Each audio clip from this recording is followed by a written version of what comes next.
Chapter 118. The woman was unusually quiet. While she was dressed in red, she did not attract attention as she stood in the alley.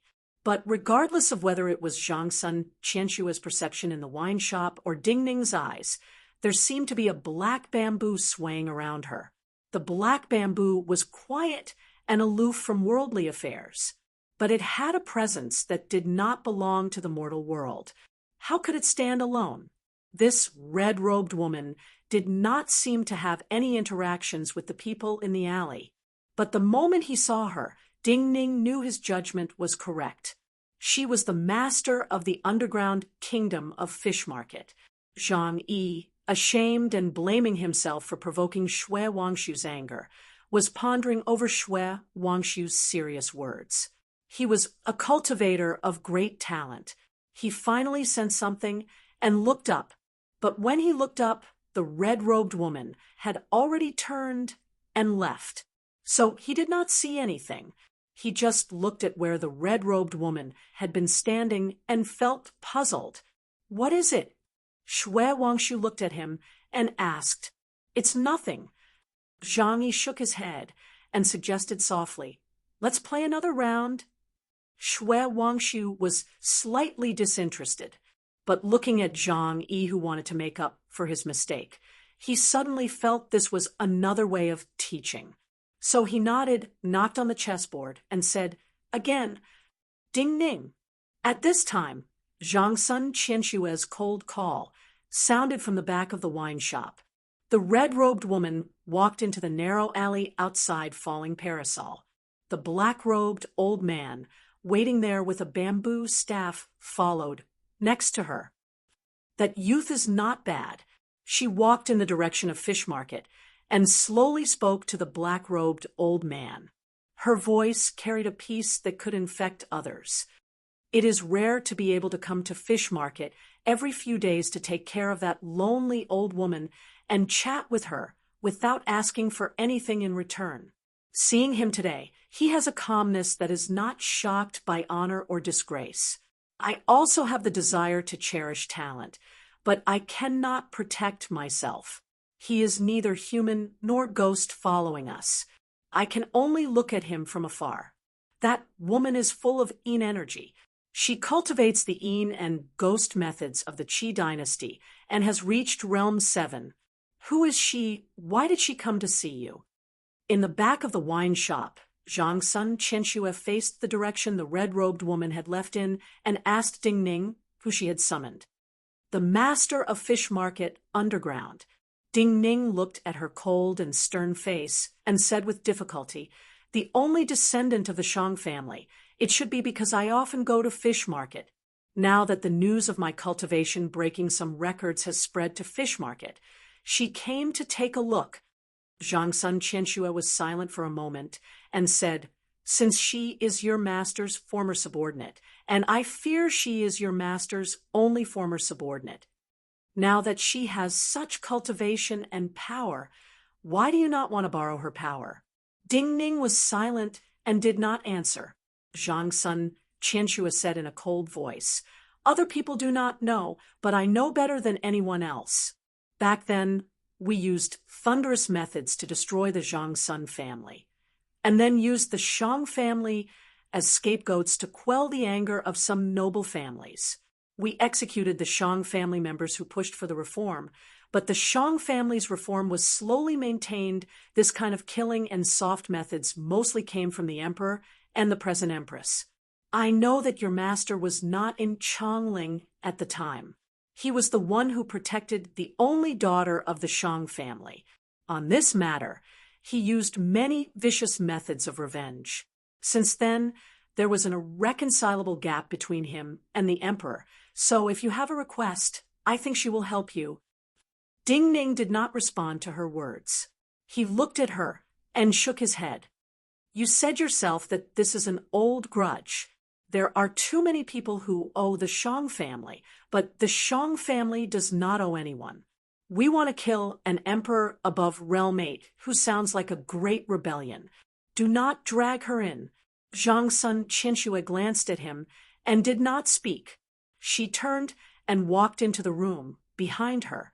This attitude meant that while she did not agree, she did not oppose Ding Ning's intentions. The firecrackers stopped the old year. The new year arrived. The stable Qin dynasty officially entered the 12th year of Yuanwu. The Yuanwu emperor had ascended the throne for 12 years. There was a new atmosphere in the new year. Shui Wangshu's small courtyard was decorated by Wang Taishu with a festive atmosphere. Not only were there couplets pasted on the door, but there were also fiery red decals on the windows. Even an old pear tree in the small courtyard was draped with silk and satin above the courtyard. There was even gauze to block the wind. Under the warm sunlight, Ding Ning, Shui Wangshu, Zhang Yi, and Wang Taishu sat at a small square table under the pear tree to bask in the sun and drink some tea. Smelling the fragrance of meat coming from the streets, Shui Wangshu said from the bottom of his heart, "His Majesty can be proud just by making every household have meat in their meals." Wang Taishu was deeply moved. He said emotionally, "Regardless of the attitudes of those high-ranking people in court towards us, at least in my view, making the people of Chongling eat and wear warm clothes is much more meaningful than taking down another city." Zhang Yi said in awe, "His Majesty is naturally a rare, virtuous emperor. The Empress and the two prime ministers are naturally His Majesty's virtuous helpers. To be able to let the people have their own houses and the tillers have their own fields, this was already a great achievement. Also, having enough food and clothing is like adding oil to the fire." Ding Ning took a sip of hot tea. He did not make a comment, but laughed self-mockingly inside.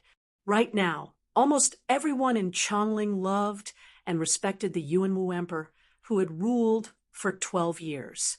But could great achievements offset a person's sins? If everyone said it was possible, he would not agree. At least, Zhang's son Qianxue would stand on his side. A youth in new robes appeared at the gate. When he looked up and saw this youth in new robes, Zhang Yi had a bitter expression. He said worriedly, "Shen Yi, while my junior sect brother Ding Ning has reached Realm 3, you should not be in such a rush. It is not good to use swords in the new year." The visiting youth was the Guanzhong youth Shen Yi, who had a promise to fight Ding Ning after his breakthrough. His expression had been hesitant and uneasy. Hearing Zhang Yi's words, he hurriedly turned around so that Zhang Yi and Ding Ning could see his back. At the same time, he quickly explained in embarrassment, "I did not bring a sword. I did not come to fight." Zhang Yi's brows immediately relaxed. He said warmly, "This is good. You can sit and drink tea first." Zhang Yi's nature made people feel relaxed and close. The slightly nervous Shen Yi immediately sighed in relief. "Thank you for the 2 stalks of 3 young grass." Ding Ning smiled slightly at this straightforward Guanzhong youth who had walked into the yard. Shen Yi looked at Ding Ning's smile and relaxed even more.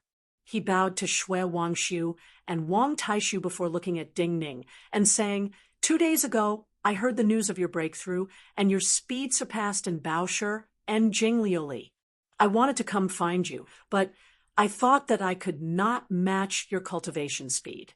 I was discouraged and hesitated for many days before coming today." Ding Ning said calmly, "Fast cultivation in the first 3 realms does not mean anything. Because we had an agreement to fight after the breakthrough, I did not come to see you. Hiding is not a solution." Shen Yi looked at him and explained, "But I feel inferior. Also, just like your senior sect brother Zhang," he said, "it is not good to come and fight in the new year. So I came first as a New Year's greeting." Shui Wangshu smiled slightly and praised, as expected of a youth who walked out of the 800 miles of Guanzhong, "So magnanimous." Shen Yi blushed slightly. He suddenly gathered his courage and said, "Shui, I have a presumptuous request. I wonder if you will agree." Shui Wangshu stilled slightly. His dim eyes suddenly lit up. He said, "How is it?" Shen Yi said, I have not entered any sword school to study before. Shui, can you recommend me to participate in White Goat Cave's entrance exam? White Goat Cave has merged into Green Vine Sword Academy. You mean you want to become a student of Green Vine Sword Academy and become sect brothers with Zhang, Yi, and Ding Ning? Shui Wangshu twisted his beard and laughed. This is wonderful. Ding Ning was speechless. Previously, Shui Wangshu had revealed that he was interested in Shun Yi. He had not expected Shun Yi to make such a request. Shun Yi's face was filled with joy.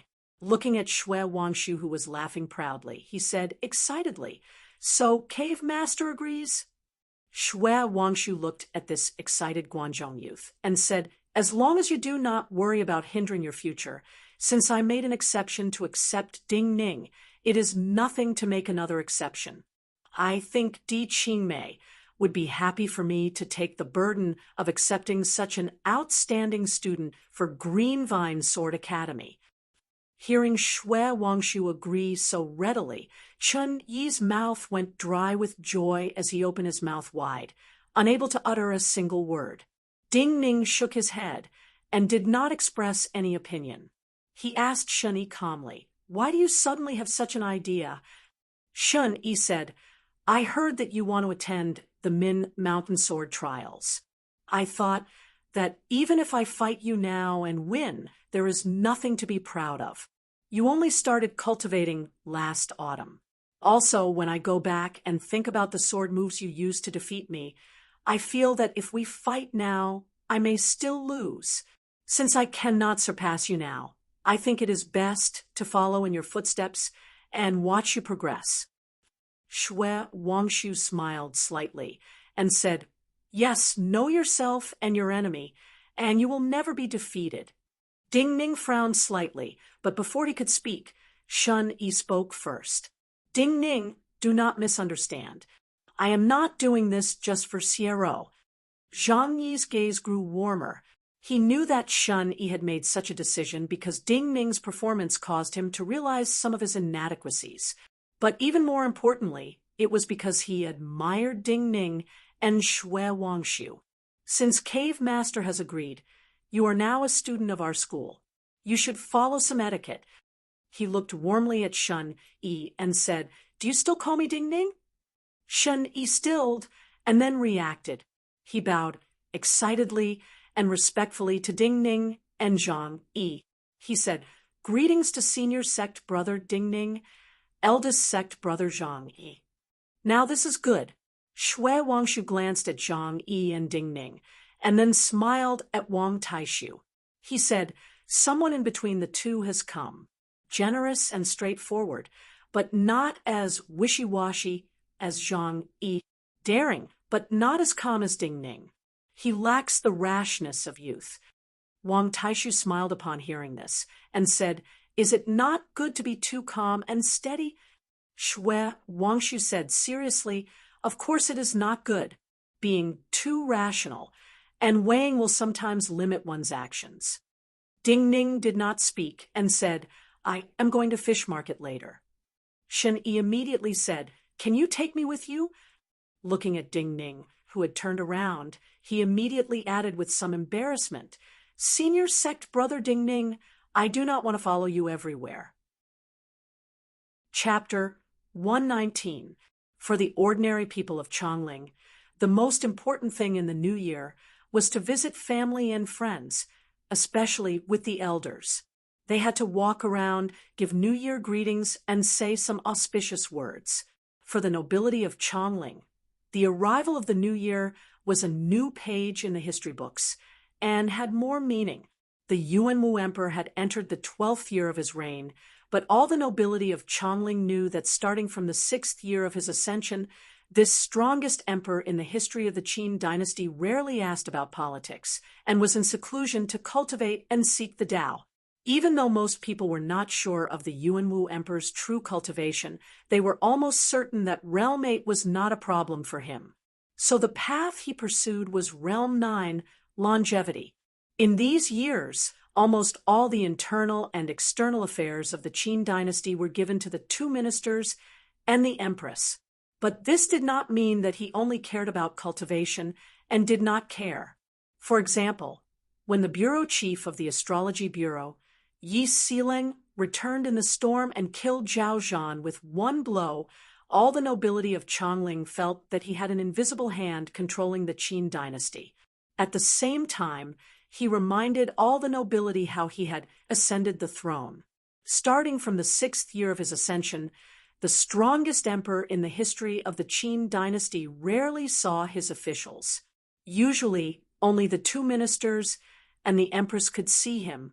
But at the beginning of each new year, he would first invite the officials to a banquet, and then on the 2nd day, he would ascend the heaven prayer platform to pray for blessings and do some clan matters. All the nobility knew that the Holy One would appear in the next 2 days.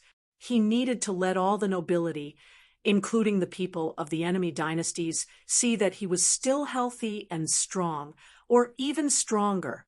So even though the first day of the banquet did not need to follow the etiquette of the ancestors, the atmosphere was still heavy and oppressive.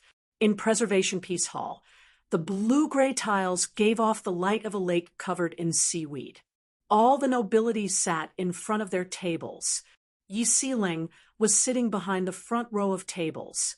Among all the bureau chiefs, she was the only woman, so she appeared very out of place. Not far from her, a fat man with a body like an iron tower squinted his eyes and exuded an incomparably domineering aura. It was Marquis Su of Mounthung, who had attacked her in the past. The seats for the 2 prime ministers were placed on the 2 sides closest to the throne. The 2 prime ministers hadn't arrived yet, but the empress, the future master of the Qin dynasty, and several princes had already arrived. The empress was wearing the most beautiful phoenix coronet dress of the Qin dynasty, which made her look even more dignified and dazzling. They looked at the beautiful palace attendant and began to understand that these words, which contained deep meaning, were definitely not an unintentional mistake. While this palace attendant's words were true, in the history of the Qin dynasty, only one person like Fu Su was able to comprehend sword manuals at the age of 3. All the history books about that person had been burned before the Yuanwu emperor ascended the throne. Even more importantly, many of the nobles knew the noblest mistress of the Qin dynasty, the empress, had some unclean stories with that person. That person comprehended sword manuals at the age of 3. Fu Su also comprehended sword manuals at the age of 3. What kind of thoughts would this cause? While the words were praising Fu Su on the surface, in the ears of the nobles, they were more malicious than any other words and caused them to feel cold. A young person with a humble expression trembled slightly. He was sitting not far from Yi Xileng in a high position. He was the bureau chief of the clan law bureau, Huang Jinwei. At this time, he looked at that dignified and beautiful palace attendant with an unbearable expression. He wanted to speak, but even he did not dare to speak. Fu Su, who had been smiling brightly a few moments ago, clearly felt the sudden change in the atmosphere. But he did not understand why, because before he could understand sword manuals, those history books had been burned and rewritten. Before he was born, no one dared to say that person's name. He looked in shock at the beautiful palace attendant behind him, and then turned to look pleadingly at his mother empress. The empress features were still flawless and dazzlingly beautiful, but her gaze gradually turned cold. Even Fu Su seemed to see a terrifying cold sword being pulled out of a bottomless pool of ice. His eyes felt a stabbing pain. An unprecedented cold terror rose in his heart. Some of the officials near the back were terrified, their heads bowed as they trembled. She slowly turned around and looked coldly at the beautiful palace attendant who seemed to be confused. She said, "No matter who is standing behind you, do you think you can change anything by doing this?" Preserving Peace Hall was deathly silent. She looked at the palace attendant, shook her head, and said, "Nothing can be changed." The beautiful palace attendant said respectfully and apologetically, "Apologies, Then, in a very low voice, she said, "Just say these words." Before the empress could speak again, the beautiful palace attendant smiled bleakly and said, "This sinful servant deserves to die." Poof! She did not make any extra movements, but a mouthful of blood surged out of her mouth. Fu Su gaped at this scene. He felt that this palace attendant's vitality had been completely cut off when she said those words, especially when he was right in front of this palace attendant, and the blood the palace attendant had spat out before she died was about to land on his clothes. But at this time, an inexplicable power appeared in the hall. A wave of primal energies of the universe suddenly flooded in from the entrance of the hall and wrapped around the palace attendant's body. Time seemed to stop. The blood and the palace attendant's body were absolutely still. Then in the next moment, the blood and the palace attendant's body, all of her clothes, flesh, and blood were turned to dust by this power in a breath, because the dust was too small, and because this change was too unreal. No one felt the slightest bit of blood at this moment. Only when all of the dust disappeared, blown into the air by the scattered primal energies of the universe and scattered to unknown places in the world, did the people in the hall start to be taken over by all kinds of emotions. Yi Sealing bowed her head and did not look elsewhere. She only looked at the table in front of her. A figure dressed in dragon robes appeared at the entrance of the hall. Behind him were two majestic figures with mountainous presences, the two ministers of the Qin dynasty. But compared to him, they seemed very short, like the steps under his feet. This emperor, the most powerful in the history of the Qin dynasty and the most loved by his subjects, had a confident and powerful expression on his face. He was not as lost in thought as he had been when he had faced the empress alone that night. "Rise." Facing all of the bowing nobles, he smiled slightly, as though the terrifying power he had just displayed had nothing to do with him, as though nothing had happened. That palace maid, like all the things he had erased, seemed to have never appeared in this hall. The coldness in the empress' eyes had completely disappeared. A motherly smile appeared on her perfect face. Just like in previous years, the emperor sat down and without much ceremony raised a cup of wine and started the banquet, a banquet where the emperor and his subjects met and the Qin dynasty advanced steadily. Chapter 120. Ding Ning and Shun Yi walked side by side. In front of them, there were many huts stacked together. This was Fish Market. Actually, we can't see much in Fish Market now. Ding Ning turned to look at Shun Yi and said without hiding anything, "Even if it's an underground business, there are very few that open during the new year." Shun Yi said, "No matter. Quiet has quiet scenery, and lively has lively scenery." Ding Ning turned strangely to look at this Guanzhong youth and said, "This does not seem to be something someone of your personality would say." Shun Yi smiled and said, "Senior brother is really perceptive. Indeed, I didn't say those words, but rather my little uncle's famous words. There are a few more. If you really want to see the scenery of a place, not only when it's quiet, but also when it's lively, but also when it's in 4 seasons. If you really want to see a friend, not only when they're proud, but also when they're frustrated, down, and in danger." To be able to say famous words, the speaker had to be very famous. So Ding Ning, who had already walked into Fish Market, asked, "Who is your uncle?" Shun Yi said, "My uncle is Shun Huai." Ding Ning stilled. "One of the Guanzhong 5 swords." Shun Yi nodded. Ding Ning glanced at him. "I had not expected him to be your uncle. Then why did you not learn the sword from him?" Guanzhong had 800 miles of flat land and many sword masters. To be recognized as one of the 5 most powerful swords, Shun Huai's fame was great. Shun Yi said in a low and ashamed voice, "He taught me my sword personally." Ding Ning stilled and said, "Apologies." Shun Yi shook his head and said, The same sword manual creates different cultivators. My uncle once told me that the crux of cultivation is the path one chooses. Ding Ning nodded and said, "He is right. One's vision sometimes determines one's height." I should have come to Chongling earlier. Otherwise, I would not have thought of such a unique place in the world. Shun Yi had already followed Ding Ning into Fish Market. He looked at the streets and alleys that seemed to be immersed in a ghost realm. He looked at the lanterns that seemed to glow like willow, the wisps in the darkness, and asked curiously in a soft voice, "Everything is traded here, including forbidden items. Can even I buy them?" Ding Ning looked at him and said, "You can buy it, but you have to go through some middlemen here." Shen Yi, who knew that there must be a lot of connections, became even more curious and asked, "Then can I participate in some underground auctions?" "Of course," Ding Ning said, "but you must obtain the trust of those middlemen. With your status as the son of a wealthy family in Guangzhou, there should be no problem if you want to participate. However, when they really wanted to buy something, they still needed a middleman to bid.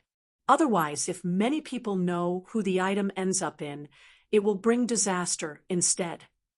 "Shun," he said from the bottom of his heart, "if there is a chance, I will take a look. Maybe there will be something useful." The lamb shop in the west sold lamb on the outside, but inside there were human traffickers. They sold children from remote places and even other dynasties. The tailor shop in the east specialized in the seal weapon business of the Chu dynasty.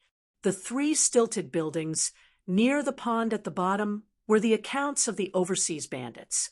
If one wanted to participate in the underground auctions of all kinds of cultivator items, one had to find pockmarked Shui, who sold tung oil, or Old Zhou, who sold salted fish.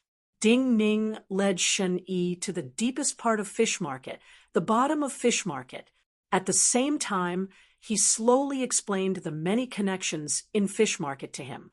Chun Yi was listening more and more intently, but he didn't notice that Ding Ning's speech was getting slower and slower. "Next, no matter what you hear me say, do not have any obvious changes in your expression.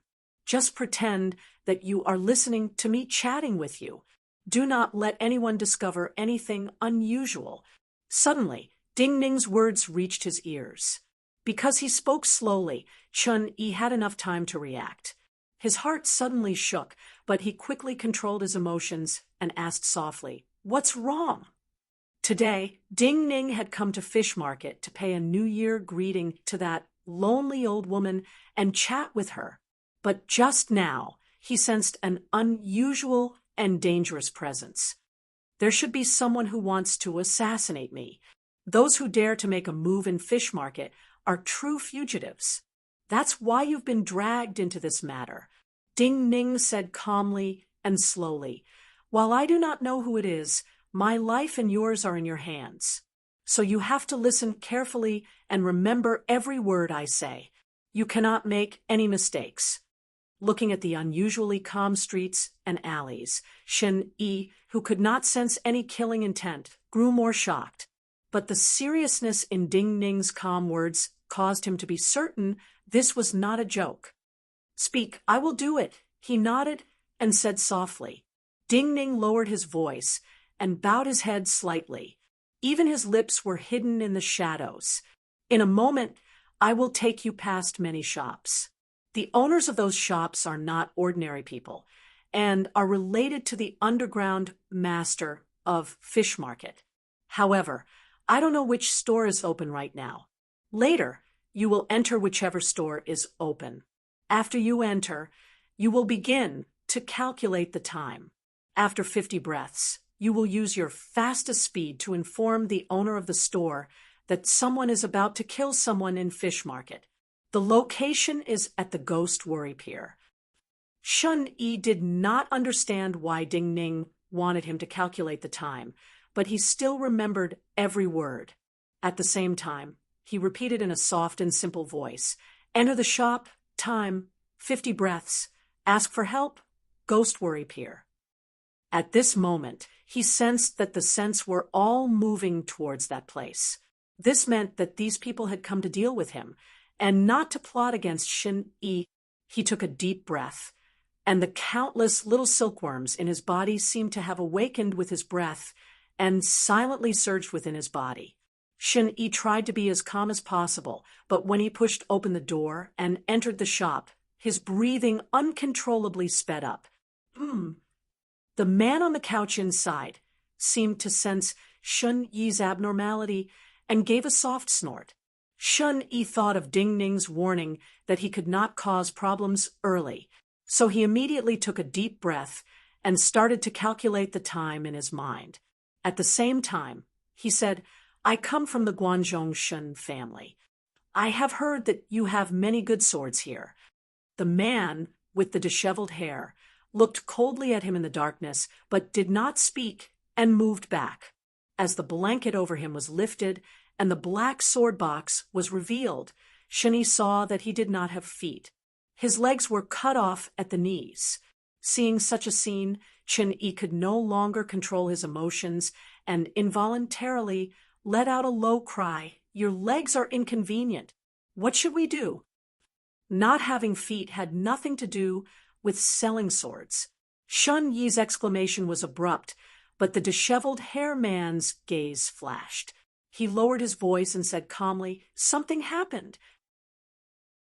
Chapter 121. Ding Ning continued to walk silently. He had reached the Ghost Worry Pier he had spoken of before. This place was below several stilted buildings that were used to store firewood. These stilted buildings were slightly higher than the other stilted buildings. Because they were warehouses, the things piled up inside were relatively heavy. Therefore, there were more wooden pillars used to support them than ordinary stilted buildings. Some of the wooden pillars were erected very casually, while others were slanted. In addition, the wooden plank path below was used as a dock.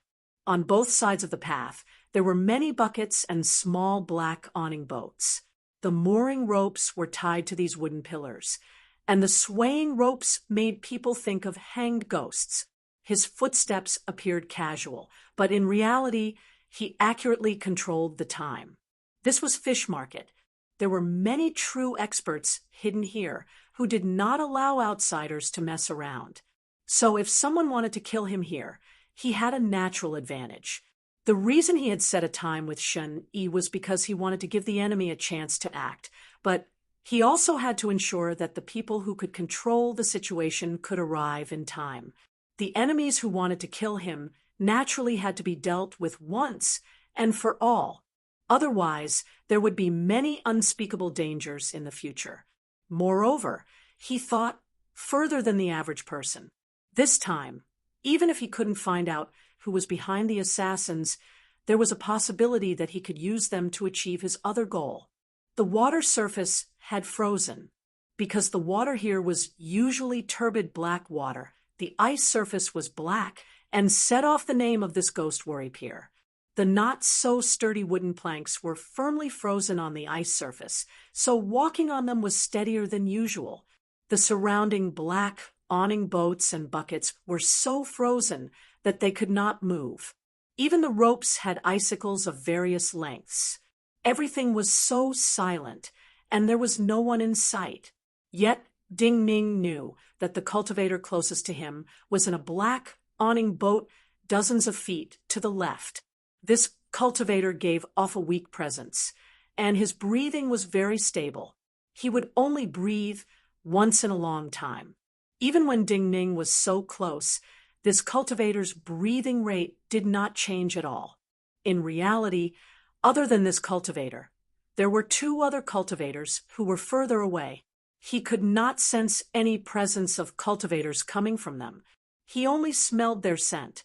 This was the uniqueness of the Three Corpses Non-Self Soul Sutra.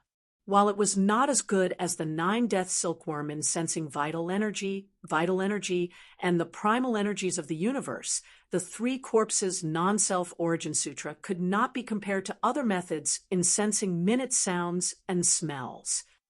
from the two cultivators who were following him in secret, as well as the cultivators who were close to him right now, he smelled a slightly fishy but also sweet and greasy scent. Ding Ning was familiar with the scent of the coiled snake flower's juice. The juice of the coiled snake flower was a natural poison. Cultivators below Realm 5 could not force the poison out with their cultivation. For cultivators below Realm 3, it could be said to be fatal. But to put poison on weapons was a shameful thing for Chongling. Even in the entire Qin dynasty, only the bandits around Jiaodong Commandery would put such poison on their weapons. People who carried weapons like this could only be here to kill and not to discuss matters with him. Hearing the occasional soft breathing, Ding Ning's steps did not stop, and his expression did not change. He did not even look at the ship embedded in the ice. Suddenly, his right hand gripped the hilt of the last flower remnant sword, and drew out several sword paths in the air with astounding speed. A simple white sword seal formed and then disappeared. Amidst the white frost, multiple icicles shot towards the black canopy. In this silent space, there were ear-piercing tearing sounds. The cultivator in the canopy prepared to attack in the next moment. He had not thought that his tracks would be exposed, and that Ding Ning would be so unreasonable as to attack without asking for a reason. In great shock, the black-robed cultivator hiding in the black canopy poured out his vital energy without reservation as the icicles stabbed into the black canopy. In this narrow space, he did not have time to use any sword moves. He reached out and slapped the canopy behind him. Before an even louder tearing sound, he flew out in a strange posture like a wounded black bird. This was a cultivator with a short beard. His lips were thick, and his gaze was as sharp as a hawk's. He did not cover his face. His reaction could not be said to be slow. However, what made his face instantly filled with shock was that just as his body separated from the broken roof, in the instant that he did not even have time to think about how to counterattack, a sword light that looked like a cluster of countless white flowers had already ruthlessly stabbed into his waist. The wine shop youth that he thought he could kill in a flash and did not need to disguise his face seemed to have calculated his reaction and flashed to the back of the black canopy without stopping. The other's thin body was stretched to its limit, and in a posture that looked like it was pressed against the black canopy, the sword accurately stabbed into his waist and into his organs. This black-robed cultivator heard his body give off a sound like an inflated sheepskin raft bursting. The great pain caused his body to reflexively jump back like a shrimp. He sensed the power in his body was rapidly flowing away, but he still raised the black short sword in his right hand that gave off a sweet smell. He wanted to give Ding Ning a fatal blow before he died.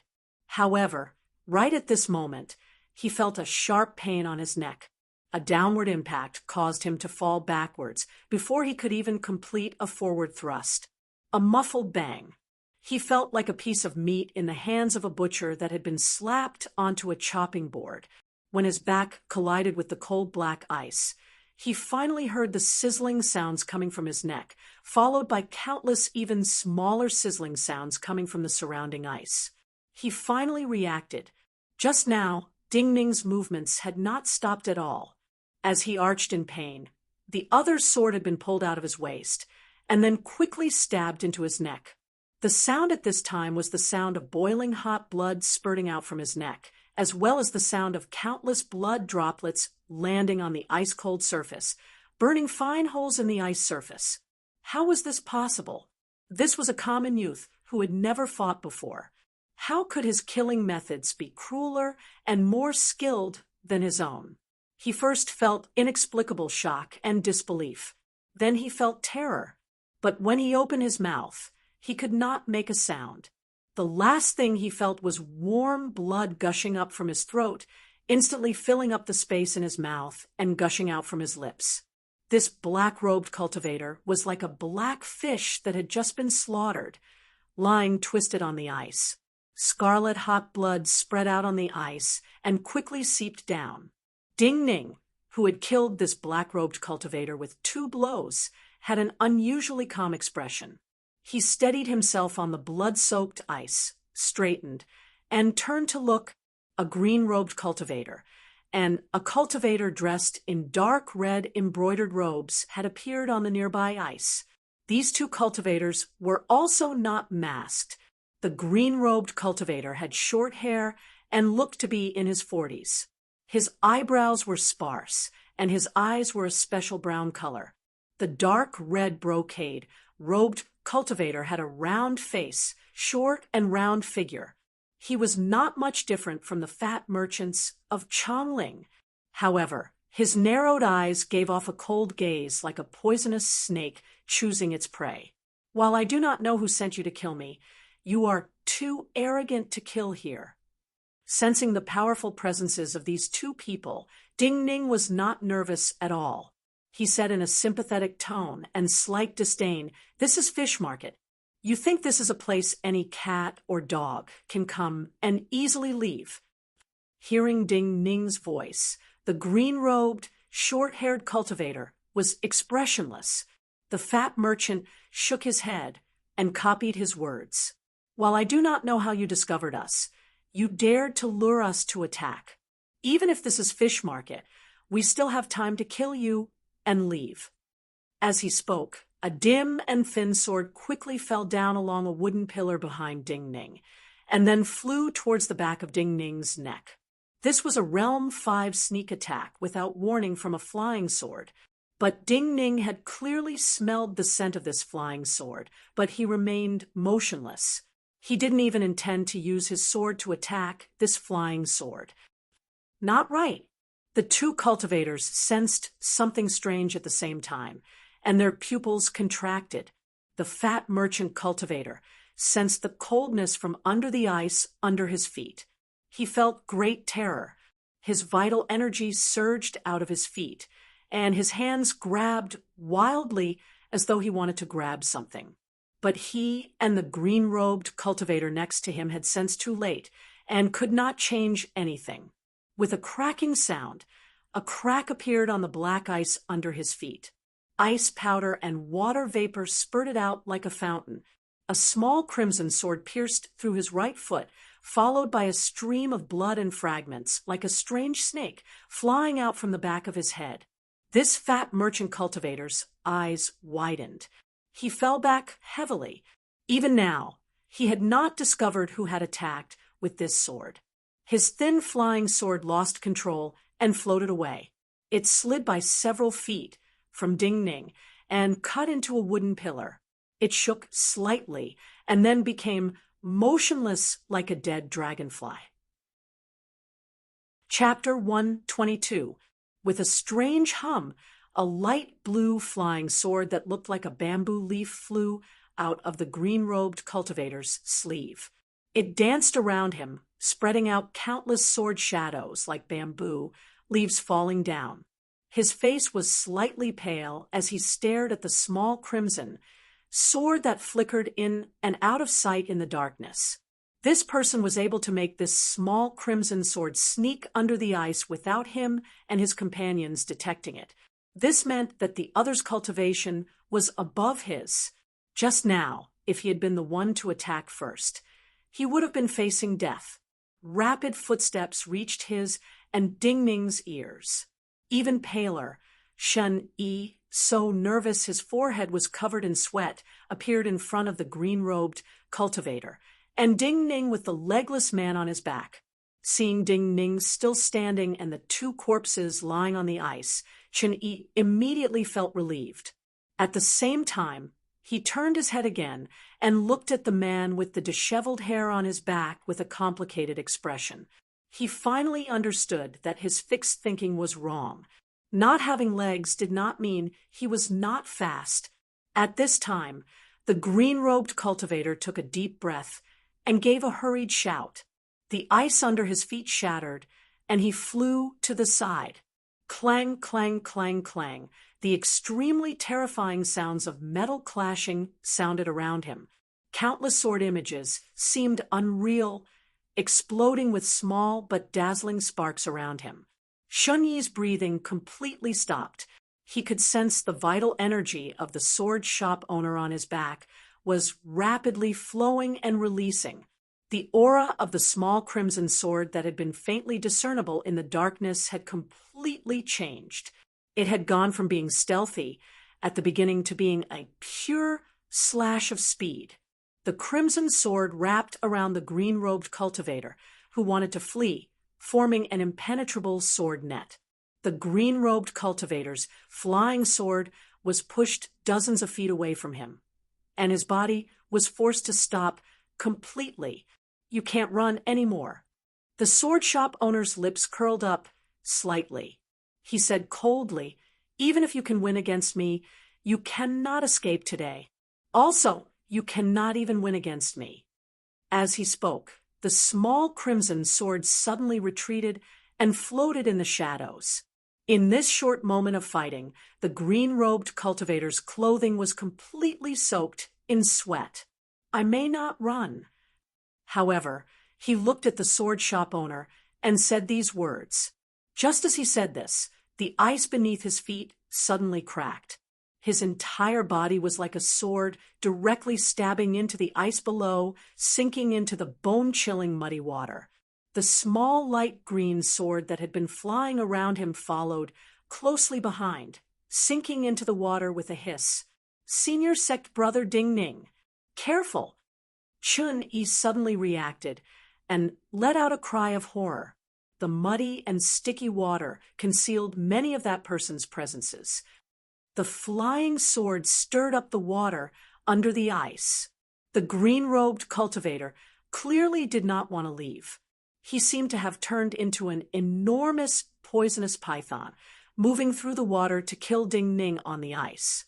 But at this moment, Ding Ning was still extremely calm. He said in an unusually sincere tone, "I want him alive. This is good for fish market." Shun Yi was stunned.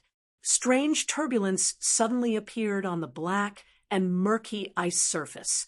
Cold flows of energy flooded out of the ice, but the ice was not damaged at all. In the next moment, he saw many black bamboos grow out of the ice, swaying without wind. A huge and terrifying cold aura turned the area into a real ghost town. All sounds disappeared, and the color under the water became even gloomier. It was as if an invisible hand had grabbed the huge poisonous python in an instant. The time was actually very short, but it felt very long. The small crimson sword that flickered in and out of the shadows flew back into the sleeve of the sword shop owner. A patch of ice not far in front of Ding Ning, strangely arched upwards like a bamboo shoot, was growing out of the mud below. Clack, clack, clack. Finally, there was sound in this deathly silent area.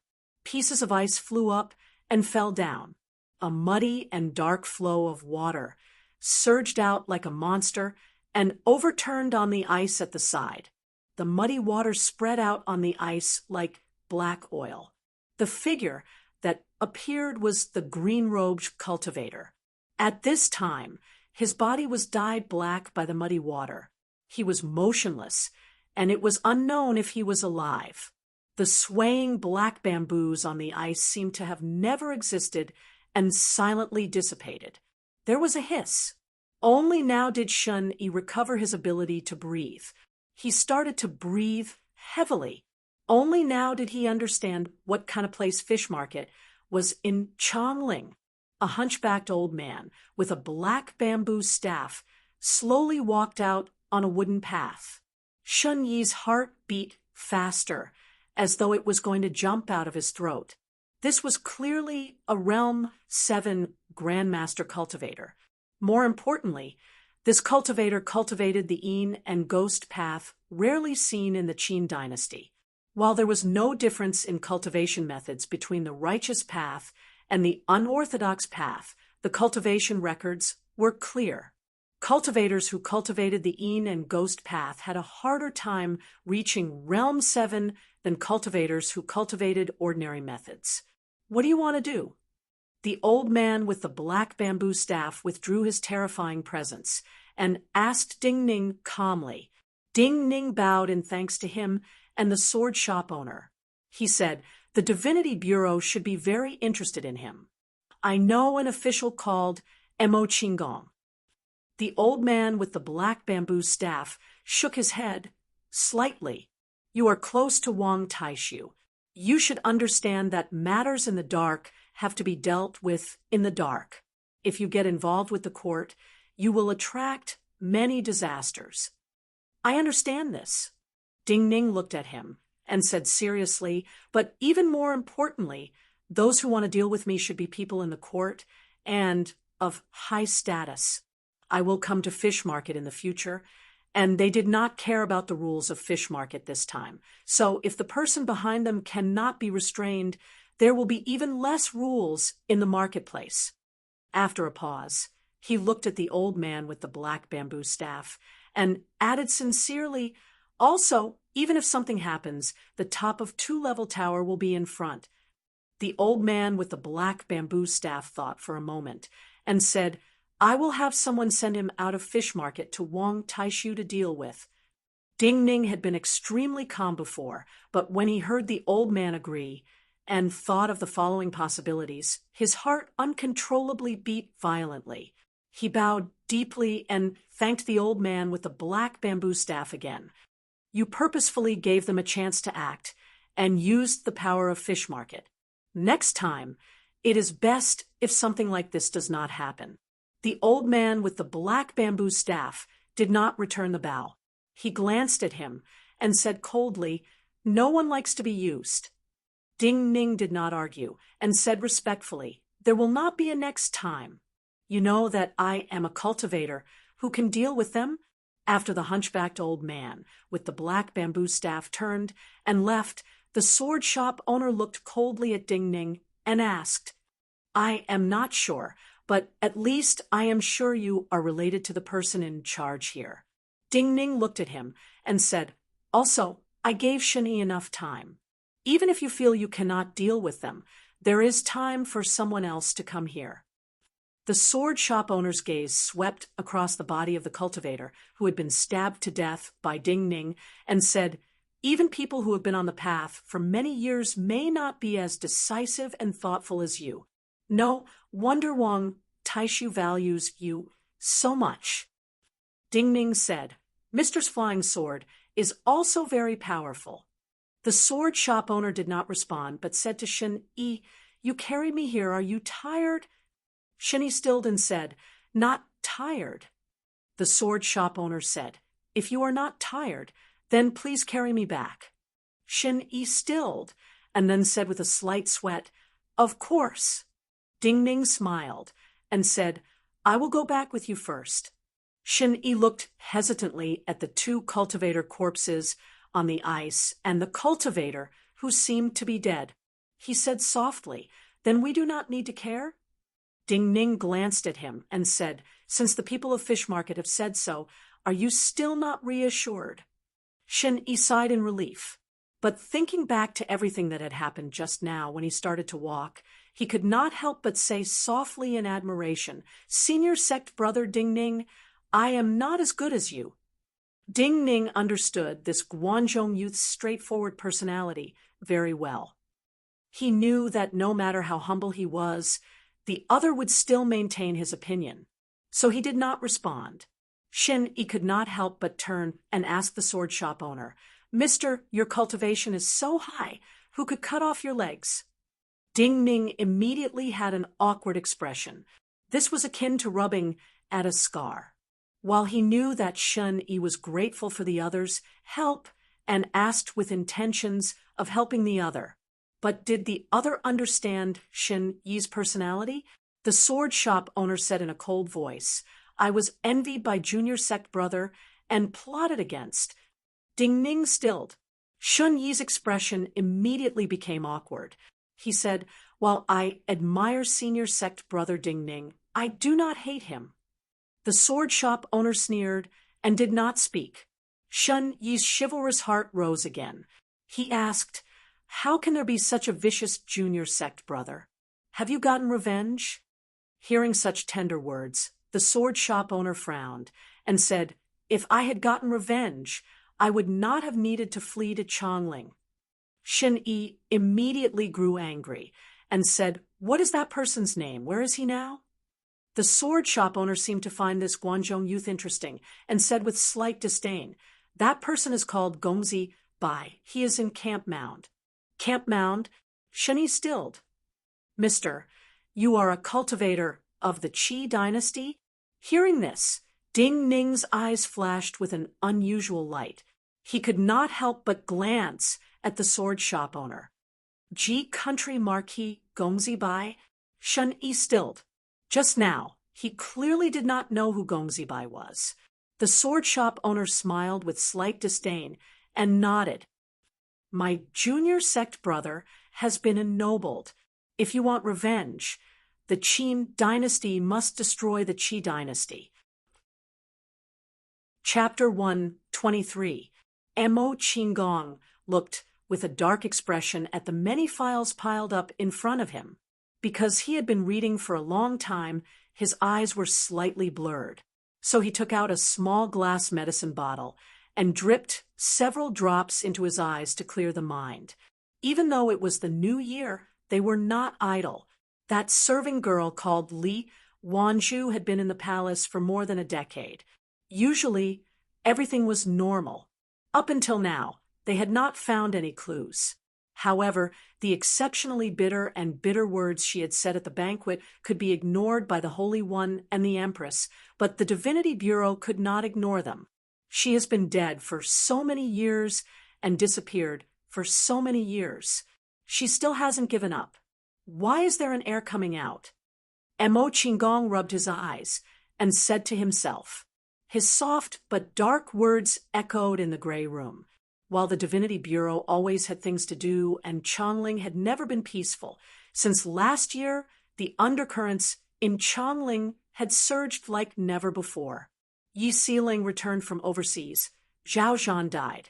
The great rebels of the Zhao Sword Furnace and Cloud Water Palace moved around Chongling like never before. Bureau Chief Su went out to see Song Qingshu and Nangong Shang's deaths. The reappearance of the Nine Hell King's sword, the palace attendants' insinuations, all of this seemed unrelated, but Mo Qinggong knew that all of this started from the reappearance of the Nine-Death Silkworm. That person had been dead for so many years, just a faint air, but many people's hearts started to move. In his view, for the powerful Qin dynasty at this time, these people's movements would only cause some meaningless destruction. At this time, his assistant, the young official who had taken over Qin Huaishu's position, knocked on the door and quickly walked in. Official Mo, Wang Taishu has sent a cultivator over. Compared to before, this young official was much more mature. After a quick bow, he said without wasting words, It is a cultivator who tried to assassinate Ding Ning in Fish Market, Realm 5 cultivation. There are 2 other cultivators present, one Realm 4, one Realm 5. Those 2 have been killed, but their corpses can be examined. What? Mo Qinggong suddenly stood up. Send that person to the Great Floating Water Prison. No, inform the bureau chief. But he immediately changed his words. I will personally escort that person to the Great Floating Water Prison. You did well. Then he said to the young Divinity Bureau official, 2 Realm 5s and 1 Realm 4 assassinated Ding Ning in Fish Market. 2 were dead and 1 was injured, leaving only 1 Realm 5 alive. The young Divinity Bureau official had indeed told him everything he needed to know at the first possible moment. In the battle between Shui Wangshu and Liang Lian, even the teacher of the Holy Son of Heaven used the Soaring Cloud sword to protect Shui Wangshu. At the very least, all the truly influential people in the know would know that this was the Empress' intention. Only true desperados, and only desperados from outside, would know the power of Fish Market, but in their hearts, they would ignore the power of Fish Market and dare to make a move in Fish Market. Someone who could invite 3 desperados like this to assassinate Ding Ning at the same time was a true noble. This survivor would be an extremely important breakthrough point. Compared to normal people, cultivators had many unique methods. They could make themselves die quickly, and they could make themselves feel no pain. But the great floating water prison had many methods to make cultivators speak, and they could ensure that this survivor would not be killed. Even more importantly, they had to ensure that this survivor could be safely sent to the great floating water prison. Hearing Mo Qinggong's praise, this young Divinity Bureau official was overjoyed, but he maintained his calm. At the same time, he quickly said, Wang Taishu said that 2-level tower will cooperate with official Mo to send this person to the water prison. Hearing this, Mo Qinggong's mood eased slightly. For Chongling, today was fated to be extraordinary. It could not be denied that the footprints of some people were enough to affect the history books of the future. There were many abandoned gardens in the west of Chongling. That place had once been the home of many prestigious families. But after some bloody killings in the first year of Yuanwu, people rarely came here. Most of them had been redistributed as rewards. But perhaps because too many people had died and the fiendish energy was too strong, most of the places were still abandoned. There was a small temple in this abandoned garden that worshipped the city god. Usually there was not much incense, but they felt that a temple like this would be more stable. So, some noble people had given some silver to maintain this small temple. The small temple was just a few rows in front and back. It was just like a farm with a bamboo fence. It had been overgrown with weeds, and now that it was the middle of winter, it appeared even more desolate and barren. The tall and burly Fanjua, who was brimming with the rebellious aura that only great rebels would have, was standing in front of this small temple. Beside him stood a young man in a white fox fur coat.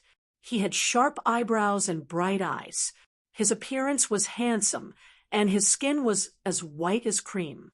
He looked like a delicate young master from a wealthy family. However, his body exuded an aura of arrogance that even Fanjua could not compare to. This kind of pride was not like the false arrogance of many disciples from prestigious families. It was the kind of presence that naturally formed after 10 years of sword refinement in the cold pool, killing a serpent in one day and destroying the country and the mountains and rivers. He was naturally by Shan Shui. After fighting his way out of Chongling with his song and sword, his fame seemed to surpass Zhao Yi of the Zhao sword furnace.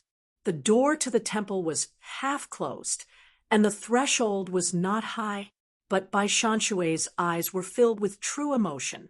He reached out and pushed open the temple door.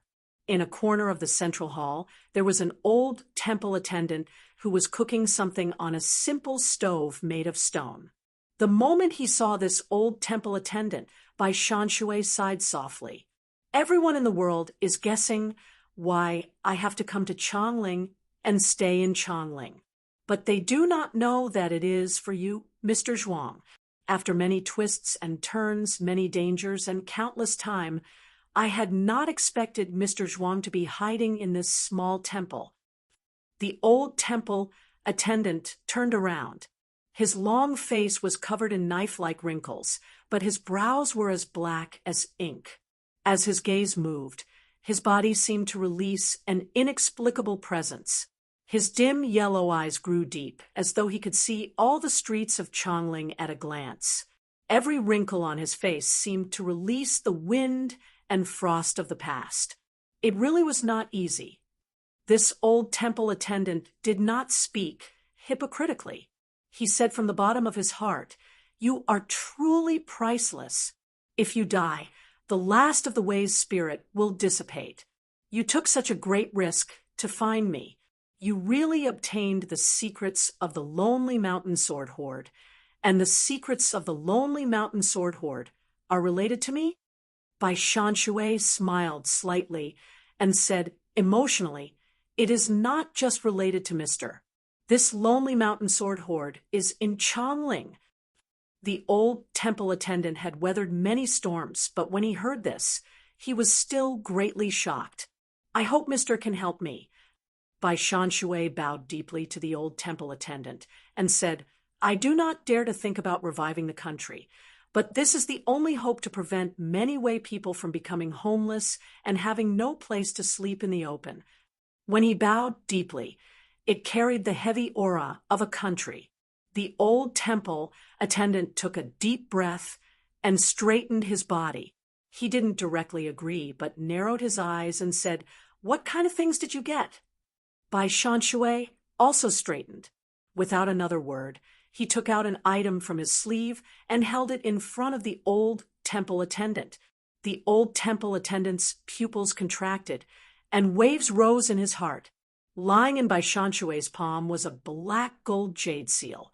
This jade talisman wasn't complete, missing several corners. There were many lines that seemed to have been randomly carved on the surface. However, at this moment, in this old temple attendant's eyes, these lines all floated up from the jade talisman, moreover extending endlessly in the air. They were like mountains and rivers floating outwards. There were no characters on the jade seal, and no markings related to the lonely mountain sword horde.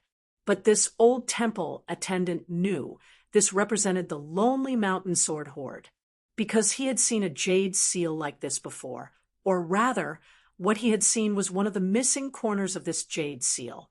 It seems that all the effort was worth it. While the old temple attendant did not say anything, Bai Shanshui could confirm many things from his appearance.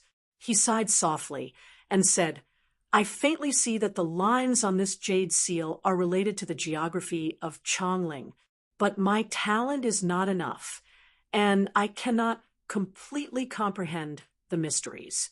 Sir, you once studied the fragments of this jade seal with that person, and successfully found some of the lonely mountain sword horde's treasures. I think you can help me this time. The truth is not as the outside world says." The old temple attendant looked away from the jade seal, took a deep breath, and said slowly to Bai Shanshui. Bai Shanshui's body shook slightly. The jade seal that appeared in the past had always been in the treasury of the Clan Law Bureau. When I was the bureau chief of the Clan Law Bureau, I did not know that this jade seal was the map of the lonely mountain sword horde. I only felt that it was very special and seemed to match the geography of Chongling, but I could not understand it. The old temple attendant said slowly, "I asked him to study it. Later, we found that the lines on the jade seal were not the geography of Chongling, but the flow of many special primal energies of the universe in Chongling." Bai Shanshui took a breath and said softly, "The flow of primal energies of the universe." The old temple attendant nodded and said, "The map of the lonely mountain sword horde is not marked by geography, but by the flow of primal energies of the universe to indicate where the horde is. Maybe the person who left this map in the past felt that if one's cultivation was not enough and did not have enough comprehension, they were not worthy of obtaining anything from the lonely mountain sword horde." Bai Shanshui was silent for a moment.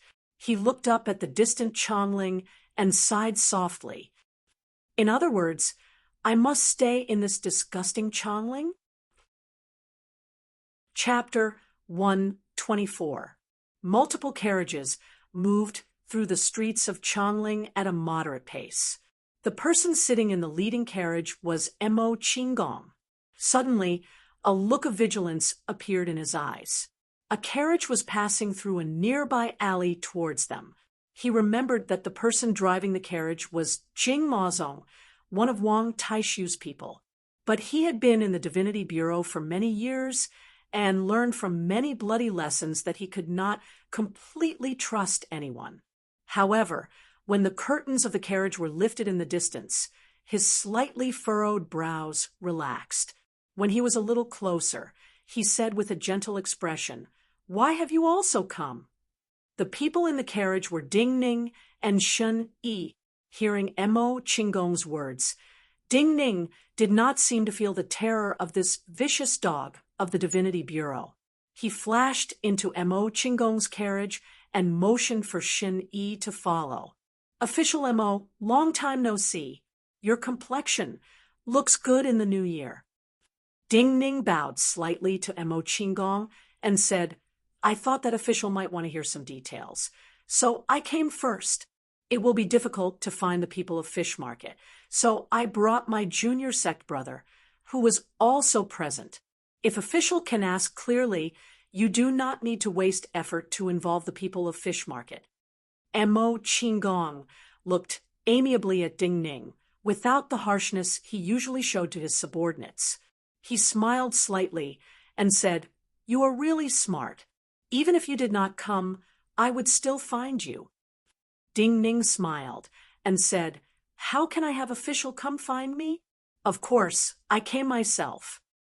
Mo Qinggong examined Ding Ning for a moment and sighed softly.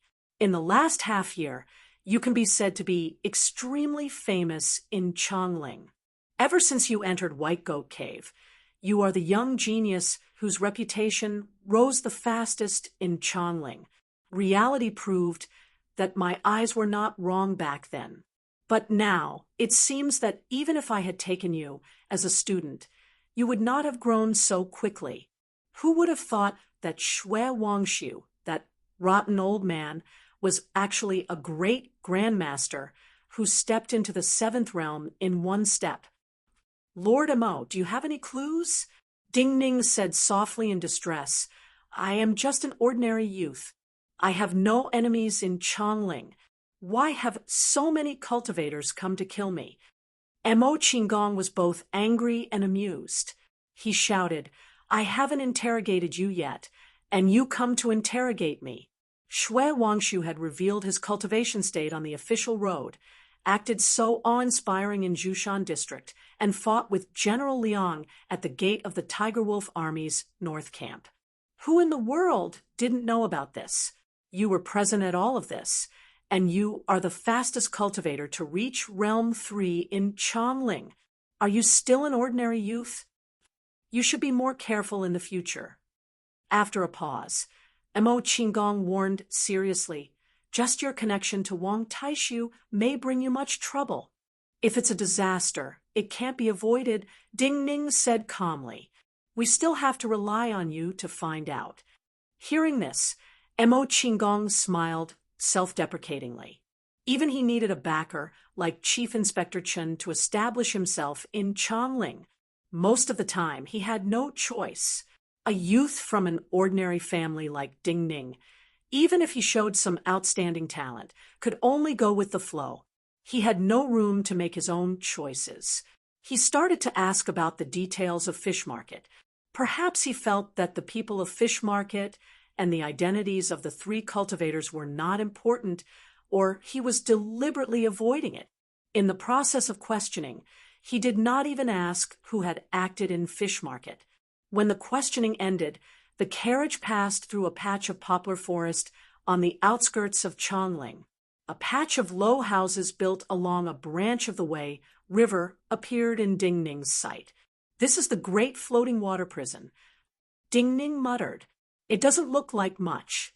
Few people did not treat Mo Qinggong as a terrifying official of the Divinity Bureau and talked to him like a normal person.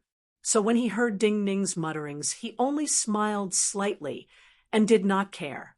His tense emotions finally relaxed because no one in Chongling would dare to do anything near the great floating water prison. Are there many unusual places underground? Ding Ning grew even more curious. He looked at Mo Qinggong and asked, Can you take me in to take a look? Mo Qinggong stilled and his expression hardened. He said, You want to go in and take a look? Ding Ning nodded and said, Because I heard that the most heavily guarded place in Chongling is not the Imperial Palace, but the great floating water prison. Such childish words. Mo Qinggong glanced at him and said disdainfully, You think that anyone can enter the great floating water prison as they wish. Ding Ning glanced at him and frowned slightly. Even you cannot take me in?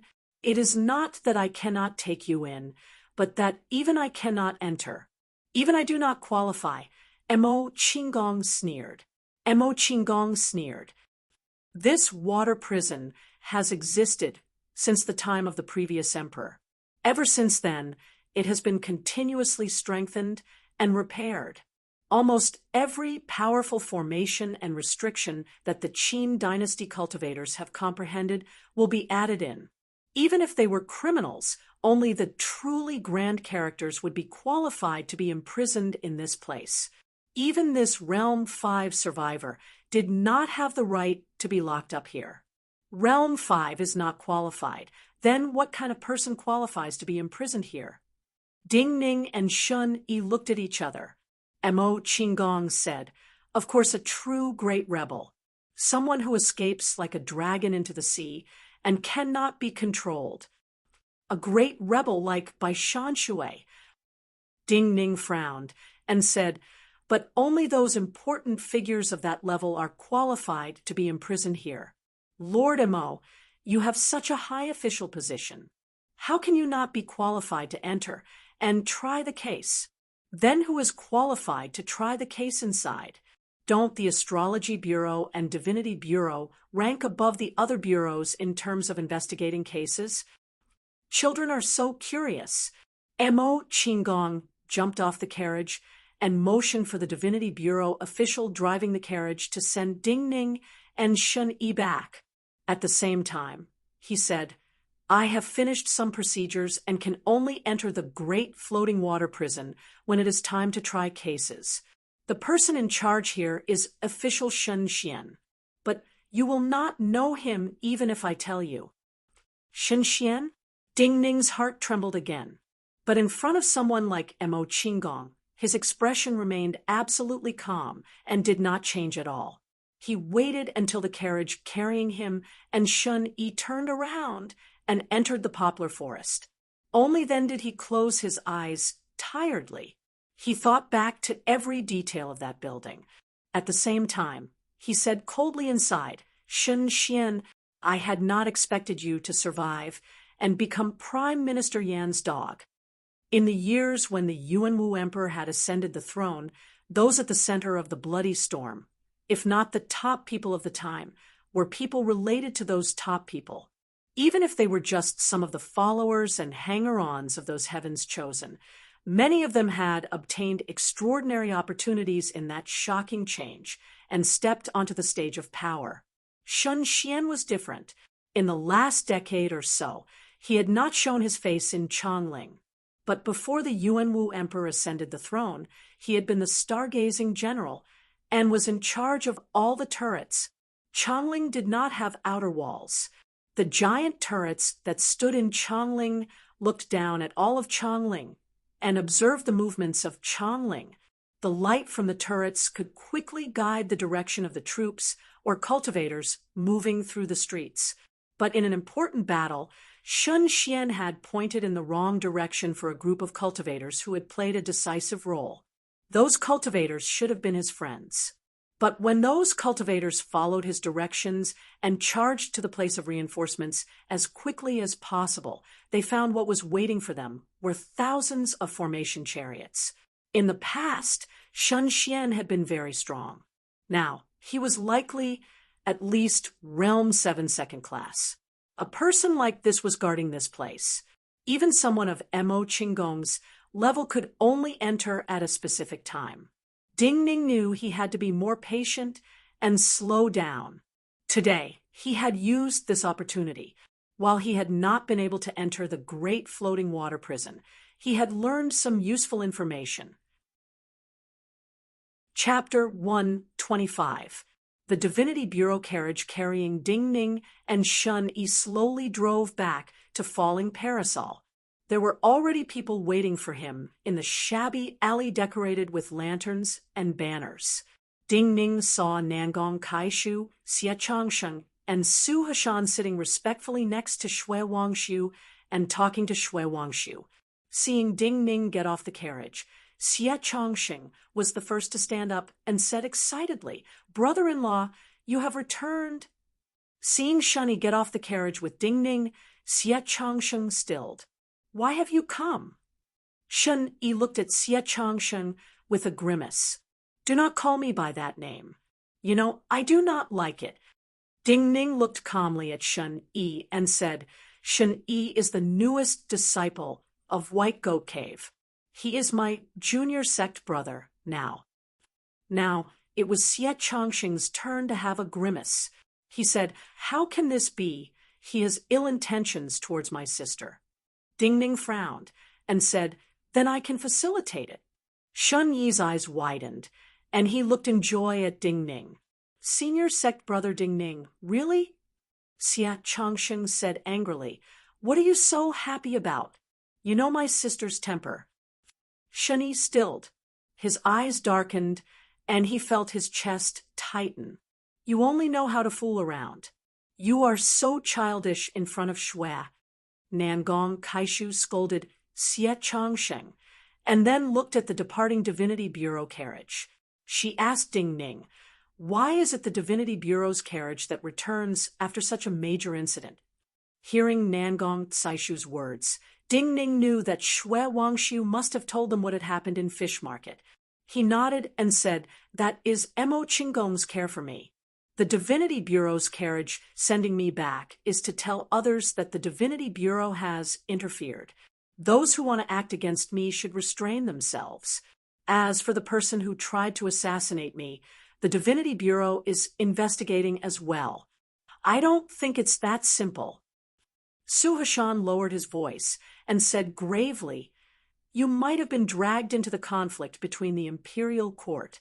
You have to be careful from now on. He and Nangong Kaishu both came from famous families. Their foresight was more profound than ordinary people. Ding Ning felt his kindness and nodded. However, you are not simple either.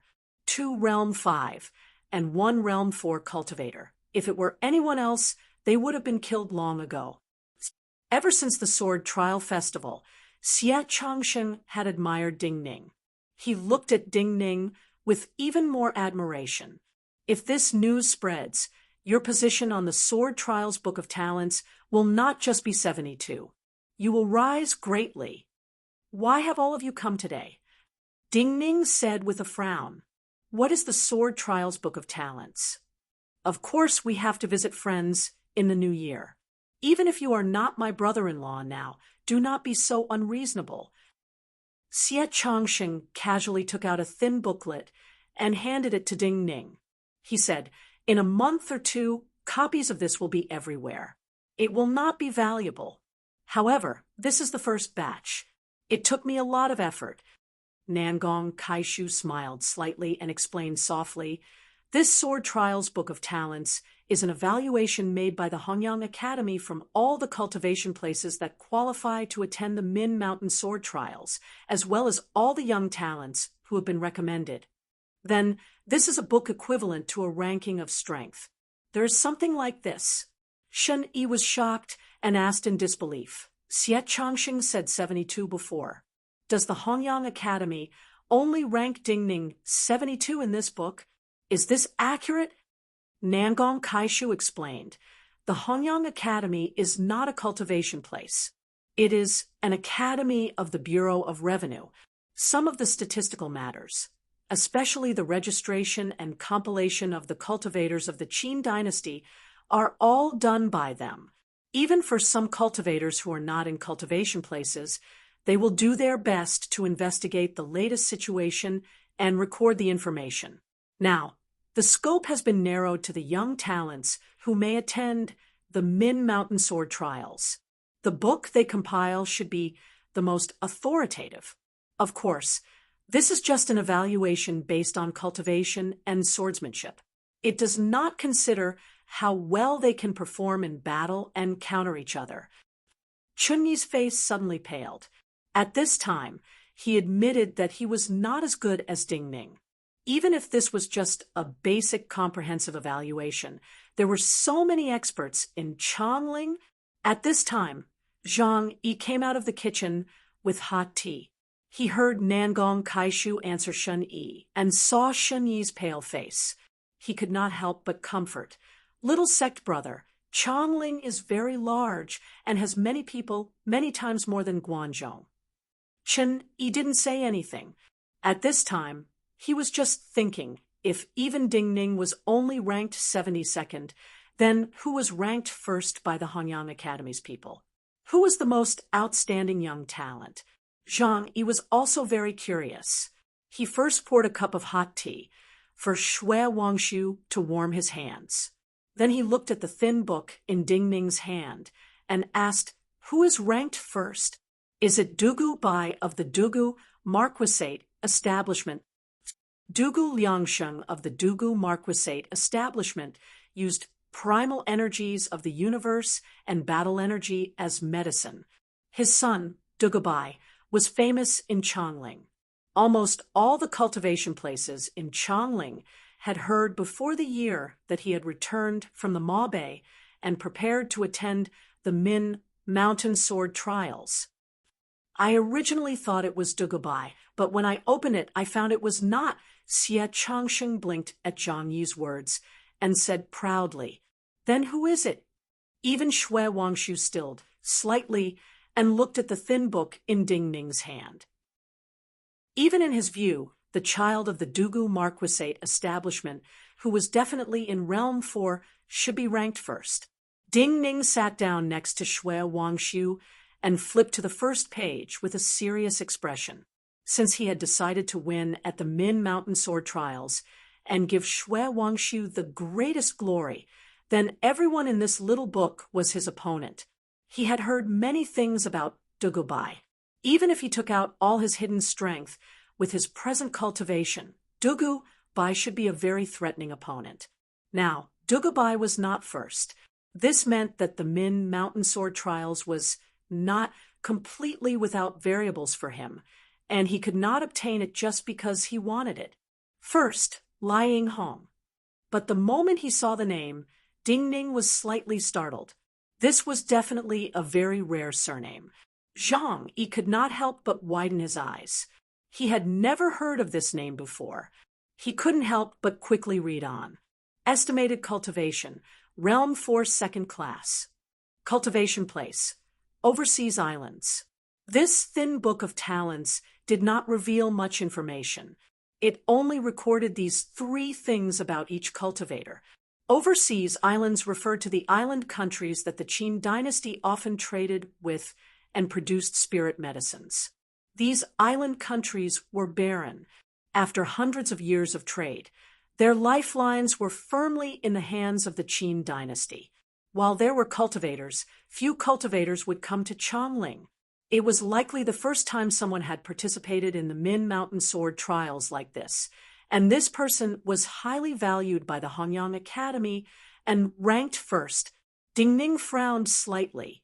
He looked up at Xie Changsheng, Nangong Kaishu, and the others and asked, who recommended this person? Hearing this, Zhang Yi recovered from his shock. He immediately felt that Ding Ning had grasped the crux of the matter. For a cultivator from an overseas country of the Qin dynasty to participate in the Min Mountain Sword Trials, he most likely had a great backer.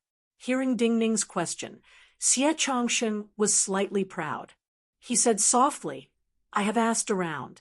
I am not certain, but he is likely to be from Jiaodong Commandery. Ding Ning's expression darkened slightly. Zhang Yi's expression changed. Someone from the Empress family? Jiaodong Commandery was a large commandery of the Qin dynasty along the coast.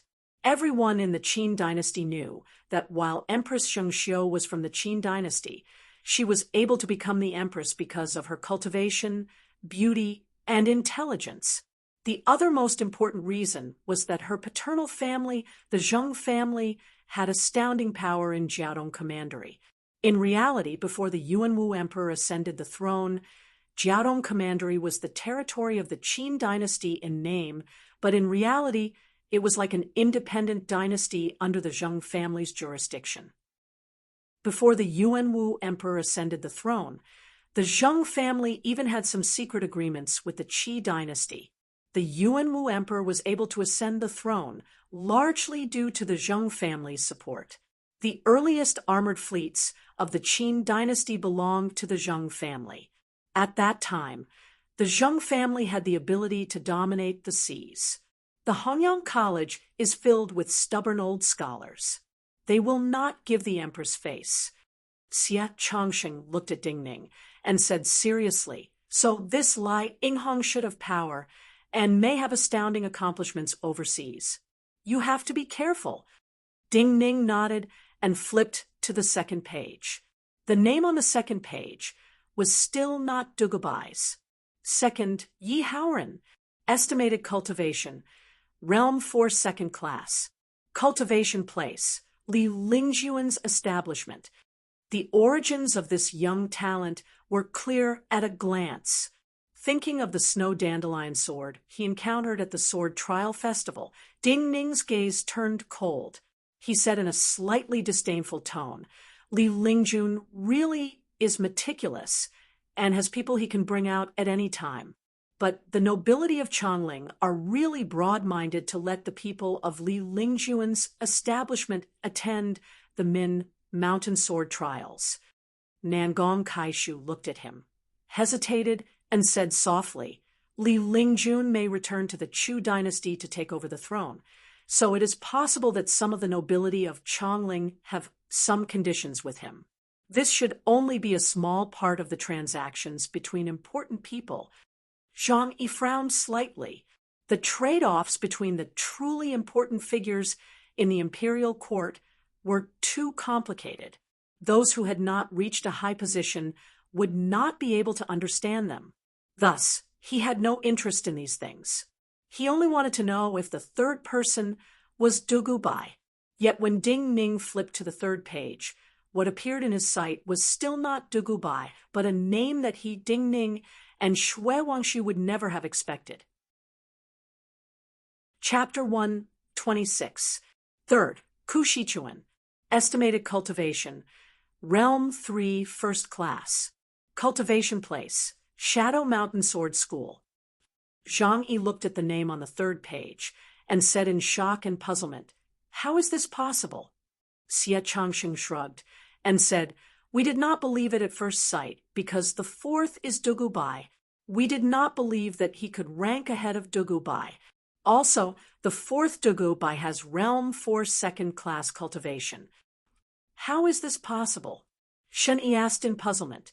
Even he, who came from Guangzhou, knew that the Shadow Mountain Sword School was not especially famous. The old scholars of the Hongyang Academy would not make a single mistake in a long scroll. Of course, they would not make such a shallow mistake. Xie Changsheng glanced at him and said, "Even during the sword trial festival, we did not feel that he had any special presence. He only had the desire to compete at the Min mountain sword trials, but did not have the presence of someone who was better than him.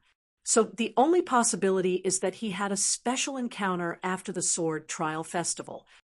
Hearing the discussion of these young people and seeing the name on the third page, Xue Wangshu could not help but frown slightly. He said, "The Shadow Mountain Sword School has a unique sword wall." Nangong Kaishu and the others immediately looked at him. Xue Wangshu continued, "That sword wall is said to be a relic of the Yu dynasty. Regardless of the truth, that thing is above all the sword hoards of the Shadow Mountain Sword School. In the history books of Chongling, only 1 or 2 people from the Shadow Mountain Sword School succeeded in comprehending sword manuals or cultivation methods from that sword wall. But those 2 people became grandmasters." Zhang Yi was stunned and asked, "Cave Master, you mean that Ku Shichuan comprehended something from that sword wall?" Xue Wangshu rolled his eyes and asked, "Do you think there are other possibilities?" Zhang Yi said embarrassedly, "My true essence cultivation hasn't skyrocketed. It can't be that I got some powerful spirit Dan. There doesn't seem to be any other possibility." "Sis, Ding Ning, why don't you care at all?" At this time, Xie Changsheng looked at Ding Ning in surprise. He subconsciously wanted to call him brother-in-law, but after the first word left his mouth, he felt that it was wrong and immediately changed it. Ding Ning was surprised at the beginning, but he didn't have any special emotions at all. He had already flipped to the next page. Ding Ning did not even raise his head. He said calmly, "It doesn't matter." Xia Changsheng immediately misunderstood his meaning and said unhappily, "While we may not meet, I really want to see you meet him at the sword conference and defeat him." Ding Ning saw that Dugubai's name was indeed on the 4th page. He turned to the 5th page and said, "If I meet him, I will defeat him." Xie Changsheng, Shen Yi, and the others were stunned. Good, very domineering. After being stunned for a few breaths of time, Xie Changsheng suddenly laughed and clapped his hands. "This is indeed your temperament. I like this kind of unreasonable confidence of yours." 5th, Chunliqiu, estimated cultivation, realm 4 2nd class. Cultivation place, White Dew Courtyard. 6th, Su Lianhua, estimated cultivation, realm 4 2nd class. Cultivation place, Su Marquisate establishment. 7th, EXIN, estimated cultivation, realm 4 2nd class. Cultivation place, Mine Chamber sect. Ding Ning flipped page by page with a calm expression. He quickly reached the last page. Yet Shun Yi's face grew paler. This book of talents, compiled by the Hongyang Academy, only listed the first 120. Only after the 17th, on this book, were the estimated cultivations below Realm 4. Among the young geniuses participating in the Min Mountain Sword trials, 16 of the first 17 were in Realm 4. Shin Yi had always felt that his cultivation progress was fast, but seeing this book, he felt that he was nothing to the entire Qin dynasty. Originally, he had thought that Ding Ning was ranked 72nd Empress Dowager. But now, it seemed that being ranked in this book was an impressive matter. "How is it? Do you feel pressure?" Looking at the calm Ding Ning, Shui Wangshu smiled slightly and said, "Even compared to previous years, there seem to be more powerful people this year." "There is no difference." Ding Ning closed the book and turned to look at Xie Changsheng. "How come I have not heard of such a small book in previous years?" Xie Changsheng smiled slightly and said, "No matter how old a scholar is, he still needs to eat. The maintenance of a school also requires a lot of silver. I heard that this year, the silver allocated by the palace treasury to many places below has been greatly reduced, so they all need to think of ways to make money to supplement it. This thin booklet is worth thousands of taels of gold." Ding Ning frowned slightly and said, "There have been no great disasters in the last few years. They could have given more. Why did they reduce it?" Xie Changsheng thought that he had done his homework before coming, but he had not thought about this question and stilled. Nangong Kaishu and Su Hashan exchanged a look. They had not considered this question at all. But when they heard Ding Ning mention it, the two of them who came from general families felt there was a problem. It should be because of the Deer Mountain Conference. After thinking for a few breaths, Nangong Kaishu said, "Previously, the time for the Qin dynasty to make an alliance with the Chu, Yan, and Qi dynasties is up. There are still 3 months until the Deer Mountain Conference to make a new alliance. Even if the Qin dynasty is powerful and the emperor may have entered Realm 8, the 3 dynasties will not dare to not make a new alliance. But to prevent any changes, they must be prepared to fight. How would the 3 dynasties dare to fight?" Although he felt that Nangong Saishu's words were reasonable, Xie Changsheng couldn't help but mock. "The Chu emperor is trapped in a gentle land all day. The Yan emperor is famous for his caution. As for the Qi, it is somewhat dangerous. Their ghostly army is difficult to deal with. But how can their national power compare to the Qin dynasty? If they really fight, we will drag them to death." Ding Ning looked at the proud Xie Changsheng and shook his head. "This is not a question of whether they want to fight or not." Xie Changsheng paused. No one present was stupid. They all heard the meaning in Ding Ning's words. Little. Zhang Yi opened his mouth. Out of habit, he wanted to call Chen Yi his little junior brother, but he suddenly realized that his little junior brother was now Chen Yi, so he was not used to calling him little junior brother. Junior brother, do you think His Majesty will want to fight? If you and 3 people are fighting for something, and your cultivation is the same, but suddenly your cultivation is a realm higher than the other 3, will you take the chance to threaten them and force them to take something out? Ding Ning looked at Zhang Yi and asked. Zhang Yi thought, and said naturally, "This does not seem good. I will not." When the others heard Zhang Yi's answer, they were speechless as though they had choked on their water. "So you are soft-hearted," Ding Ning said. "You will not, but other people will." Nangong Kaishu frowned and said, "Yes, if the emperor is really in realm 8, whether to fight or not is a question of whether he wants to or not, and not like before, whether the other 3 dynasties want or not. Your views have always been brilliant. It is a waste to just be a cultivator." Shui Wangshu, who had not spoken for a long time, spoke. He looked emotionally at Ding Ning and said, "This time, the Deer Mountain Conference will be very different from the past. There will be great changes. This year's Min Mountain Sword Trials will be very different because of this small book. Many of the people on this book will not be on it when the Min Mountain Sword Trials truly begin." Shen Yi understood the first part of Shui Wangshu's words, but not the latter. He stilled and said, "The Min Mountain Sword Trials will be just half a year from now. The people on this book are all in Realm 3. Their cultivation cannot change so much in such a short time. Why will many people not be on it then?"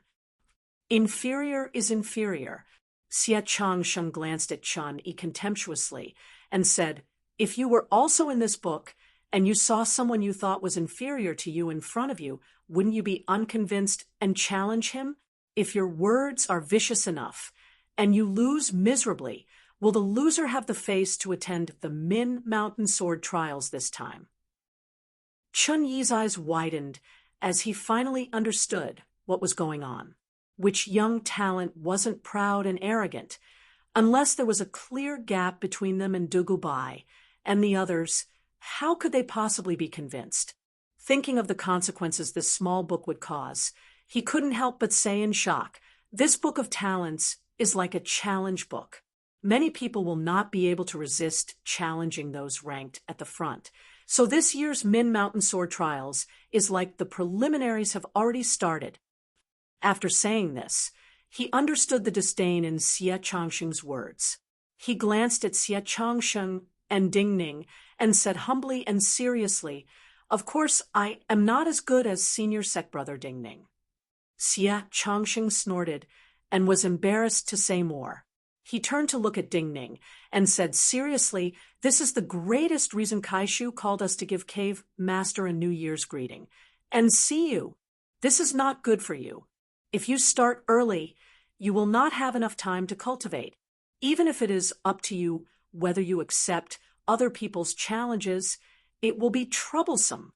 It will waste time and effort, and you may have a bad reputation." Ding Ning shook his head and said calmly, "I will not have a bad reputation because I will not refuse other people's challenges." Xie Changsheng, Nangong Kaishu, and the others stilled.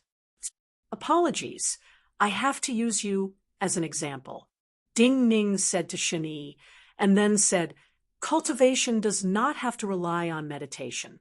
I will not refuse other people's challenges, but I can be unscrupulous and win some things from other people." Shen Yi thought of the 3 young grass he had paid a great price to find after losing. He was not angry, and his eyes lit up. Shui Wangshu chuckled. "A very interesting idea. Ding Ning, you finally know how to respect your teachers. You know that I will be bored if I have too few things to do.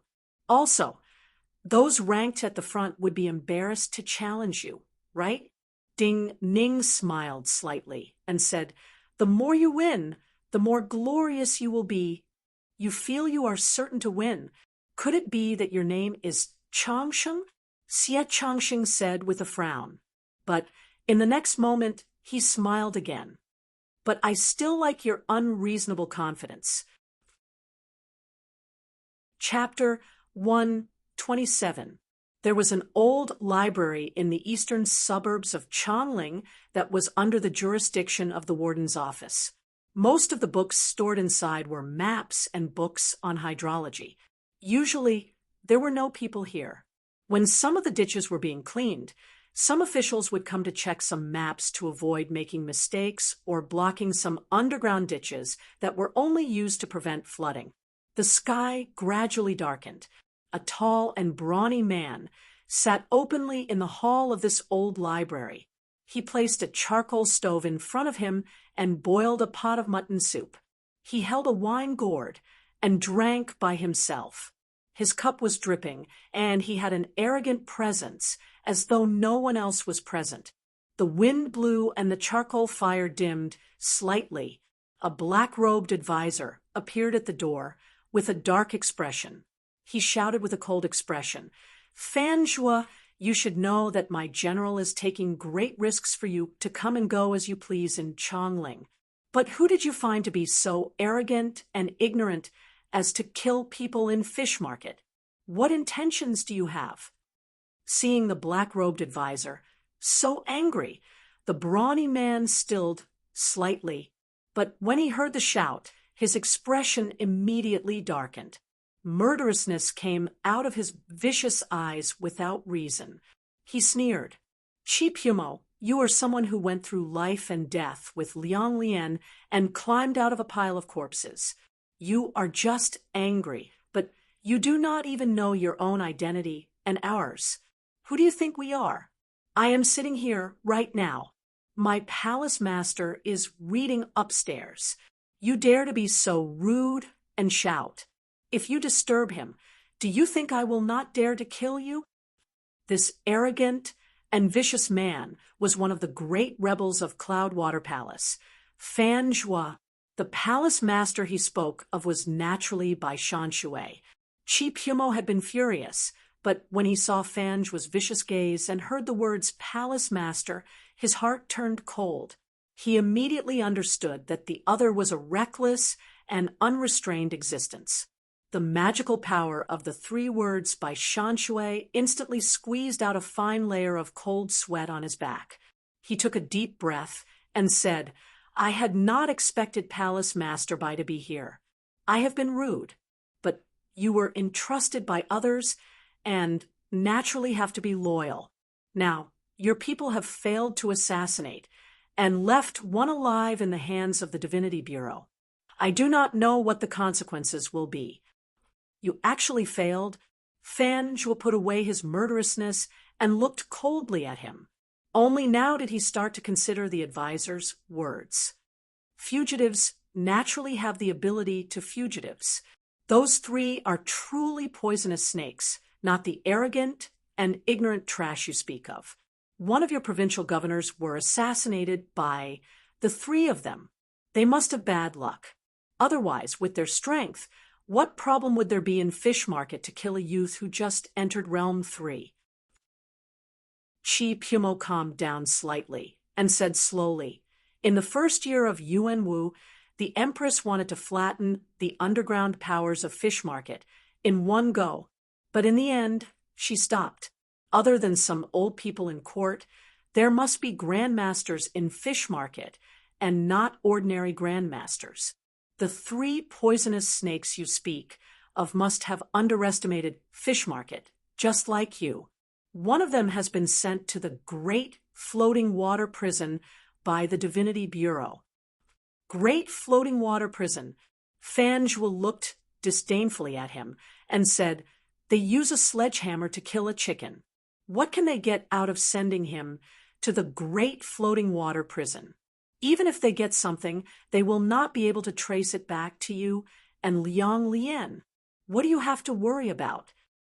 Chi Pumo was silent for a moment and said softly, "Compared to this survivor, I am more worried about your rash actions. I am a dragon crossing the river and do wild things. How can I be as cautious as you?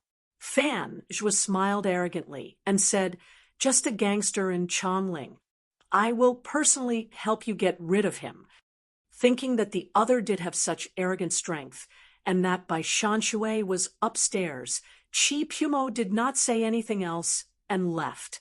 Murderousness came and went under the old book, and the words were sharp. Upstairs, however, was quiet as usual. Most of the books on the bookshelves were old, and the words and pictures on the pages were blurry. Bai Shanshui was sitting on the ground under the east window, looking at the world outside in deep thought. While he had received guidance, he had not made any progress in his comprehension. He could not sense the connection between the lines on the jade seal in his hand and the primal energies of the universe. But at this time, Bai Shanshui was not in a hurry. He was in a strange state. He faintly felt that comprehending this jade seal was a cultivation process he had to go through. Those profound lines that stretched endlessly into the surrounding space. Comprehending the mysteries of these lines and the primal energies of the universe seemed to have a great connection to Realm 8. As the spiritual pillar of all the Wei people, a person that all the dynasties in the world feared, his talent was not something that many people could match. But even he had difficulty moving forward after reaching Realm 7. But now, a path seemed to have appeared in the night. He only needed to slowly explore and feel this path.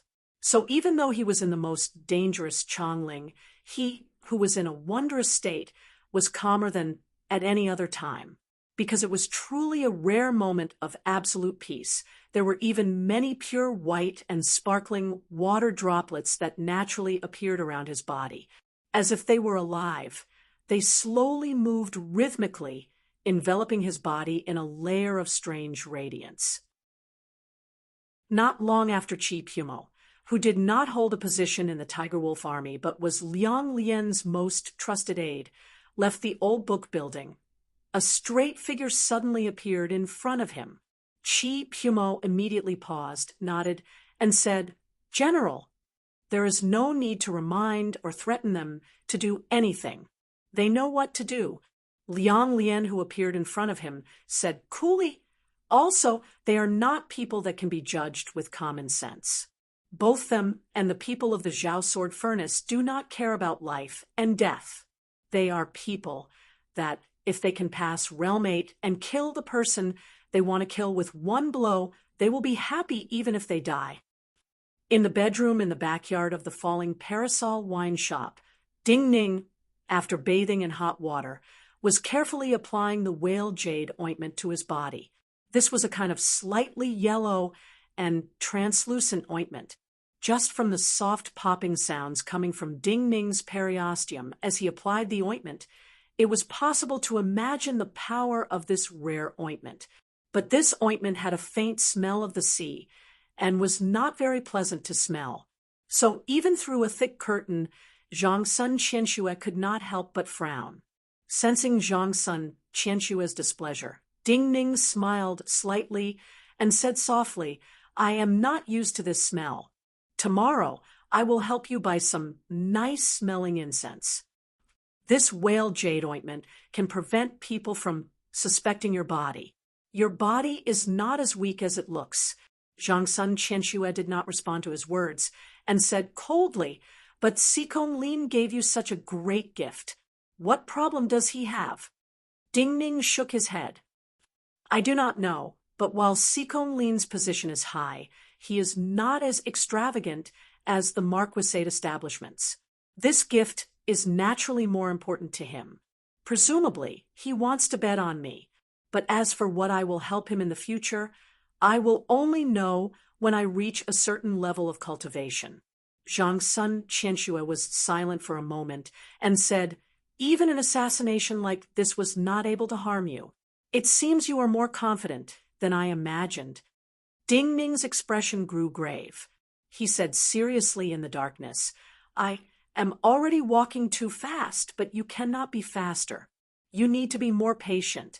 Do not think that my previous choice was correct, because this is a matter of luck. If not For Shui Wangshu, I would not have had so many fortuitous encounters since I entered White Goat Cave, and I would not have my present cultivation. Zhang Sun Qianxue did not respond to his words like she usually did. She said coldly, "The Min Mountain Sword Trials this year produced that kind of small booklet. You have seen it. How confident are you?" Ding Ning frowned and said, "Up until now, I do not have much confidence. I need to think of ways to comprehend some things I can use openly. White Goat Cave sword manuals are not enough. When I came to the Min Mountain Sword Trials, my cultivation was Realm 3 second class at most. So I need to think of a way. This is slightly troublesome," Zhang Sun Qianxue said.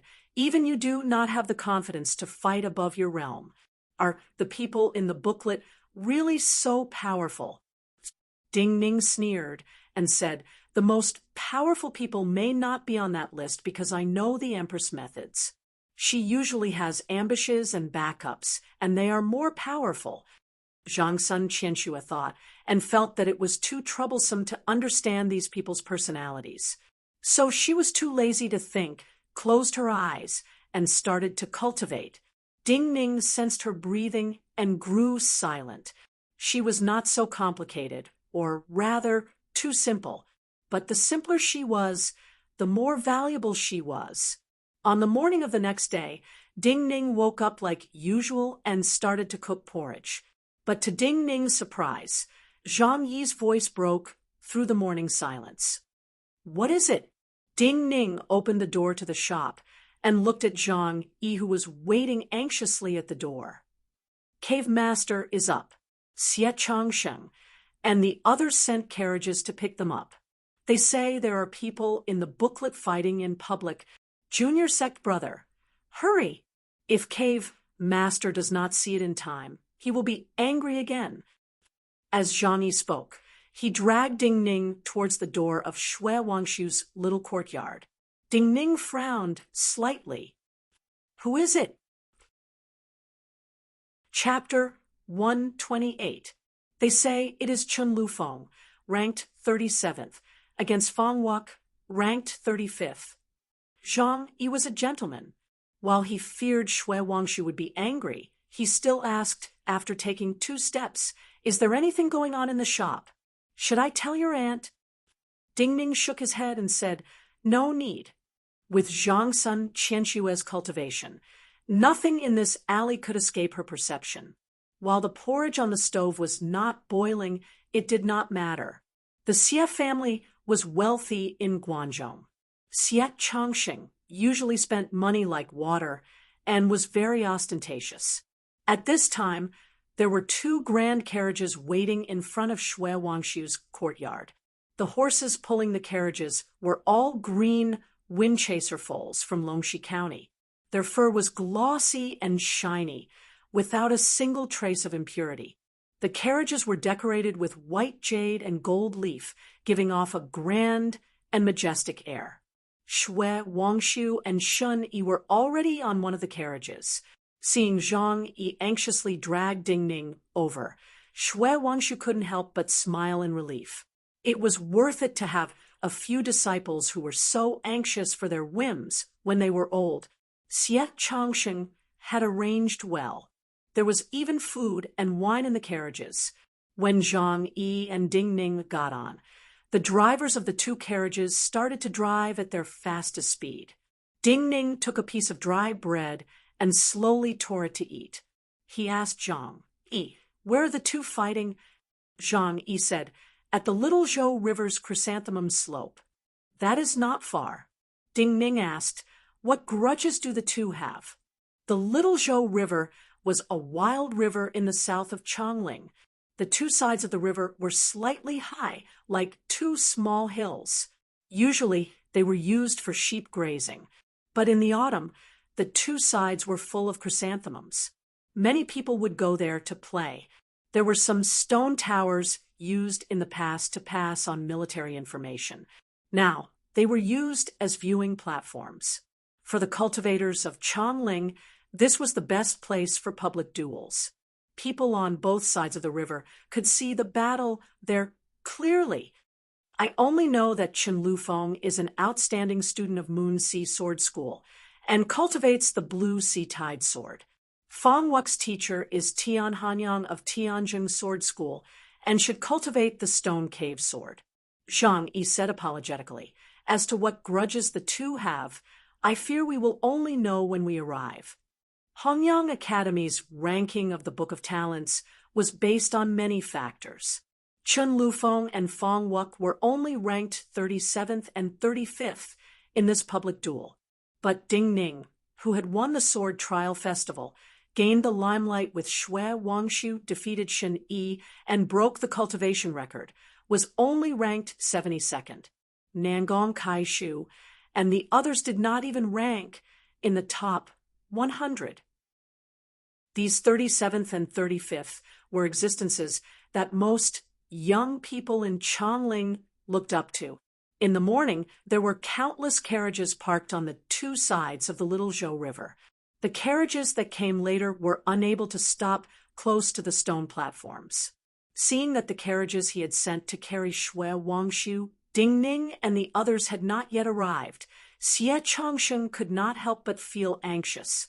He said, "Why are there so many people?" Nangong Kaishu glanced at him and said, "It is because of Hongyang Academy's little booklet. If not for that booklet, there would not be so many people when the two duel. Now that this booklet is out, many young geniuses who originally had no connection with each other suddenly seem to have a connection. Those who are on the booklet naturally want to see what kind of strength the 37th and 35th place have. Those who aren't on the booklet want to know why they aren't on the booklet and see how big the gap is. They have come." At this time, Su Heshan had a joyful expression. He saw the two carriages he had sent to Falling Parasol. "We made it in time." Xie Changsheng didn't care about the others and directly shouted at the two carriages that obviously couldn't get close. Here. At this time, there were many young geniuses and people from prestigious families on the riverbank who had come to check, but few were as outstanding as Xie Changsheng. So Ding Ning easily heard Xie Changsheng's voice and saw where they were. "What are these two doing in the morning, coming here to duel?" Ding Ning asked when he came next to Xie Changsheng and the others and looked at the two figures facing each other on the stone platforms. "Supposedly, it is because of jealousy," Xie Changsheng said with disdain. Xie Changsheng said with slight disdain, "I heard that these two were once good friends. Chen Lufeng liked a girl and often asked Fan Wu for advice. But later, Fan Wu got together with that girl. Chen Lufeng was furious. He had originally planned to cut off all contact with Fan Wu, but now that this little booklet is out, Chen Lufeng, who thought that Fan Wu was weaker than him, saw that he was ranked behind him. He could not stand it and officially issued a challenge to Fan Wu. Hearing this, Zhang Yi could not help but say seriously, "Then this Fan Wu is wrong. A gentleman does not steal from others, much less the girl his good friend likes." Ding Ning sized up the two youths who were facing each other coldly on the opposite stone platform. One of them was dressed in black, his hair tied up with a black rope. His expression was cold, and he did not usually smile. The other young man was wearing a blue robe and looked slightly delicate and pretty. Which of these two is Chen Lufeng, and which is Fan Wu? Ding Ning turned to look at Xie Changsheng and said, "If they want many people to be witnesses, there are enough people now. Why have they not started? What are they waiting for?" Xie Changsheng was also puzzled. "We do not know. The two have been here for 15 minutes. Other than the few words they said at the beginning, they clearly do not agree. I was worried that Xue and you would not be able to arrive in time. I had not expected them to not start yet." As they spoke, a cool voice sounded behind Ding Ning. "Apologies, please move aside." Xie Changsheng, Nangong Kaishu, and Su Heshan had occupied a good position on the bank from the start. It was directly facing the stone platform where Chun Lufeng and Fan Wuk were. It was also the top of a naturally raised mound on the riverbank, close to the height of the stone platform. For a wild river that was not wide, such a straight line of sight was almost like standing on a stone platform and watching a battle. But this mound was not large and could only hold Xie Changxing's group, Shui Wangshu, Ding Ning, and the others. If he wanted to give way, naturally someone had to go lower. Moreover, this voice was not very polite. The moment he heard this voice, before he even turned around to see who it was, Xie Changxing already sneered. Why should I give way? Ding Ning calmly turned around. He had seen more than Xie Changxing and the others, and knew that it was normal for a small matter to cause conflict in a gathering place like this. What entered their sight were 3 youths about their age. 2 of them were dressed in yellow robes. Their faces were different, but they had sharp brows and bright eyes. They were very handsome. One of them was dressed in purple brocade robes. He was tall and thin, and his eyes were slightly sunken. He appeared slightly dignified. Hearing Xie Changxing's cold laughter, the 3 young men all revealed displeased expressions. The tall and thin young man immediately laughed coldly as well, going tit for tat as he said, "Why not? Could it be that you bought this piece of land?" Xie Changxing was not angry and said with slight disdain, "Such a sharp tongue. It is a coincidence that you say, 'I bought this land.' My friends have just arrived. Previously, there were only the 3 of us here, and there was much empty space. But do you know why no one came to occupy this place before my friends arrived?" The tall and thin youth stilled slightly, but then he sneered. "Maybe you are vicious, and others do not dare to fight with you. Wrong. That is because other people know how to conduct themselves. They know first come, first serve. They know to respect the old and love the young. They know to respect their teachers." Xie Changxing had shown his skill in disdain at the sword trial festival. At this time, the disdain on his face was so thick, it seemed to flow out. "We were not the first to arrive. There were some people who came first. I negotiated with them. And with a price of 1,000 gold per person, we happily reached a deal. They gave up this place to me. Now, our friends have arrived. The old people here are older than your grandfather, and the young people are younger than you. You rudely shouted from the start and wanted us to give up our place to you, who are your teachers and parents, that they did not even teach you how to conduct yourselves." The faces of the 3 arrogant youths turned red and green at the same time. For a moment, they couldn't find any reason to refute. One of the young men, who was wearing a yellow robe and had his hair tied up in a bun, said angrily, "What a load of nonsense. Everyone has to give up their seats for 1,000 gold coins. Do you think we are 3 years old? Do you think we will believe anything you say? For you, this is an inconceivable matter, but for the Guanzhong Xie family, what is 1,000 gold?" Xie Changxing laughed and said, "When I was 10 years old, I used my New Year's money to buy some property. Now a year's rent is enough for me to give 1,000 gold coins to anyone I see when I'm in a good mood. If you guys can make me feel better, I might even give you 1,000 gold coins later." Guanzhong Xie family? The young man who spoke was stunned. His face turned pale, and he couldn't spit out the breath in his chest. There was only one Xie family in Guangzhou, and that Xie family was as rich as a country. There were many rumors about the Xie family's wealth in Chongling. Since the property you bought with your lucky money is enough for you to be so extravagant, why are you so afraid your sister will cut off your path to wealth? Seeing the youth unable to speak, Nangong Kaishu lowered her voice and asked in puzzlement by Xie Changxing's ear, "Although I'm really rich, I don't have that much red packet money. I'm just bragging." Xie Changxing smiled slightly and responded softly, "But this is enough to scare these 3 country bumpkins. The other clearly was a famed talent of Chongling, a descendant of a prominent family. Otherwise, they would not be so arrogant. Thinking of how Xie Changsheng called these three country bumpkins who had not seen the world, Nangong Kaishu couldn't help but shake her head and laugh. Sometimes, to deal with such rude people, she had to use Xie Changsheng's method of humiliation to vent her anger.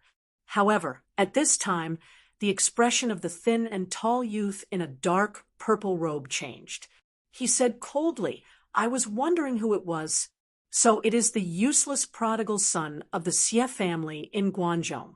I wonder what rank he is in the Book of Talents compiled by Hongyang Academy."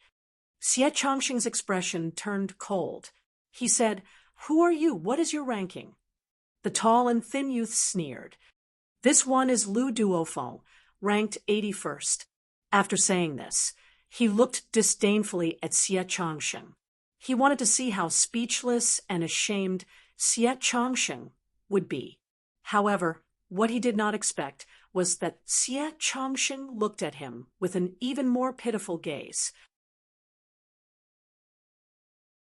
Chapter 129.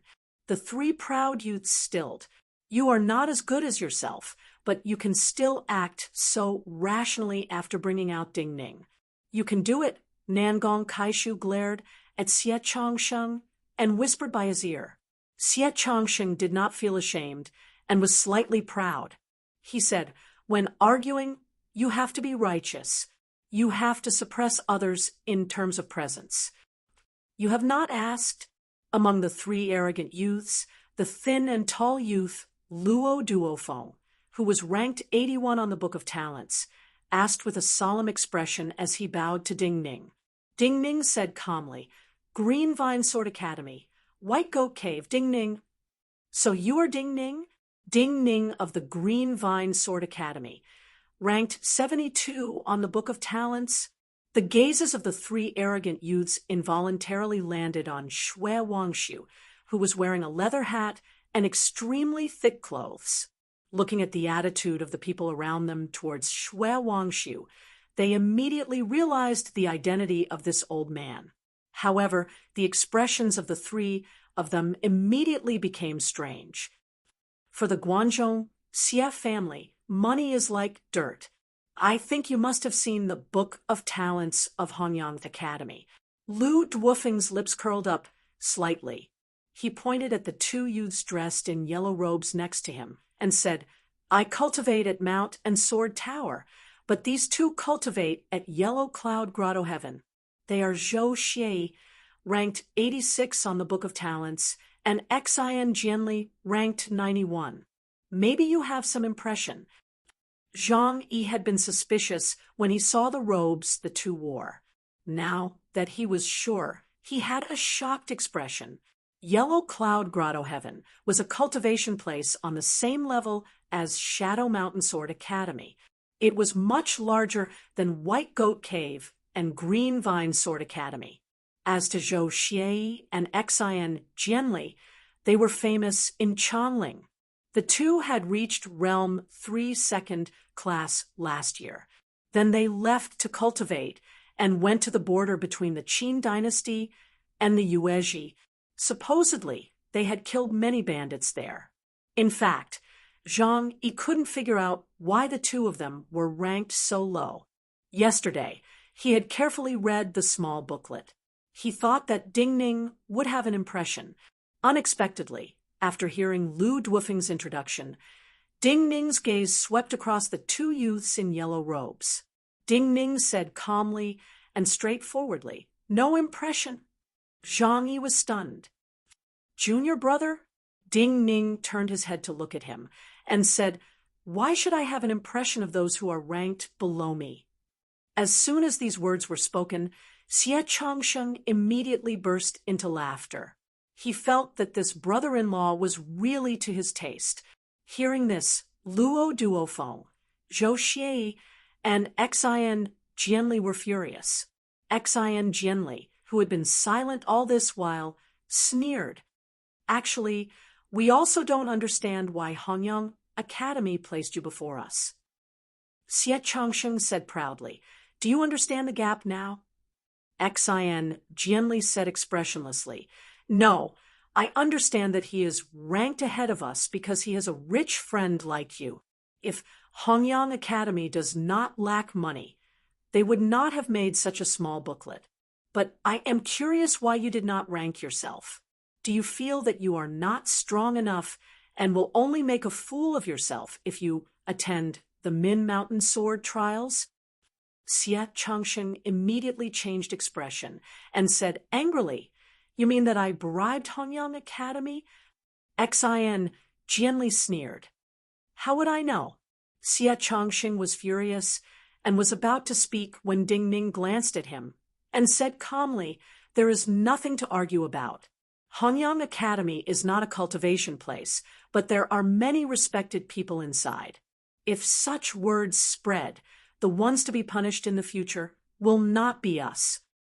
Who would take the words of a child seriously? Xin Jianli was not afraid and sneered. In the end, there is no use in arguing. It all depends on whose sword is stronger. Ding Ning, since you are ranked ahead of us, if you dare to accept, I will challenge you today. Ding Ning glanced at him and did not speak. He just turned around. Xin Jianli and the others stilled. Xin Jianli then said in a mocking tone, What, you don't dare? Since we rushed so early in the morning to see the fight between these two, and we spent so much money to buy this place, even if there is something, we have to see this fight first. Ding Ning's calm voice came from above the trio. The trio stilled again and looked over. They saw Chen Lufeng and Fong Wu's fight on the stone stage on the other side was about to start. So they were waiting for someone to deliver the unsharpened iron swords. Nangong Kaishu narrowed her eyes. She saw that someone had delivered 2 swords to the stage. Both were 3 feet long, the tips were blunt, and the 2 edges were unsharpened like black rulers. She immediately reacted. With the duo's cultivation and spirit, they naturally did not fear being wounded in the fight. So both sides used swords like this to pursue absolute fairness. These unsharpened iron swords had only a few straight seal lines and could hold vital energy to cast some sword energy. They were the swords used for the Min Mountain Sword trials. After the preliminaries of the Min Mountain Sword trials, there would be one elimination after another. Using this kind of unsharpened iron sword in all the fights would prevent the participating young geniuses from being seriously injured or dying. Even more importantly, people would not rely on the sword itself, but on their comprehension and use of the sword manual. Understanding why Chen Lufeng and Fong Wu were waiting, Nangong Kaishu turned to look at Ding Ning and asked softly in puzzlement, You purposefully provoked them? Nangong Kaishu's eyes lit up. So you will really fight with them? Ding Ning nodded and said softly, I will probably choose Zhou Xie. Nangong Kaishu stilled. Just now, the person who could mock the most like Xie Changsheng was Xin Jianli, and the one ranked at the top was Lu Duofeng. Zhou Xie was ranked in the middle of the 3. Why did Ding Ning choose this person? Let's watch the fight first. Ding Ning knew that she was puzzled, but at this time, he just looked up at the other side and said softly with a raised eyebrow. Nangong Kaishu instinctively looked over. The fight she had been waiting for had started. Gasps sounded. The one in black looks like someone owes him money. The one who attacked first is Chen Lufeng. Only now did Xie Changsheng remember that he had not answered Ding Ning, who was Chen Lufeng and Fong Wu due to the interruption of Lu Duofeng and the others. So he immediately added, in reality, there was no need for him to explain, because as Chen Liufeng's figure moved, the black body of the windless black iron sword in his hand suddenly scattered out puffs of blue sword chi. Countless sword shadows suddenly spread in front of him, puffs of blue sword chi linked together, instantly turning into a huge wave on the surface of the sea. His figure was completely covered by this blue wave. This was clearly the sword essence of Moon Sea Sword School.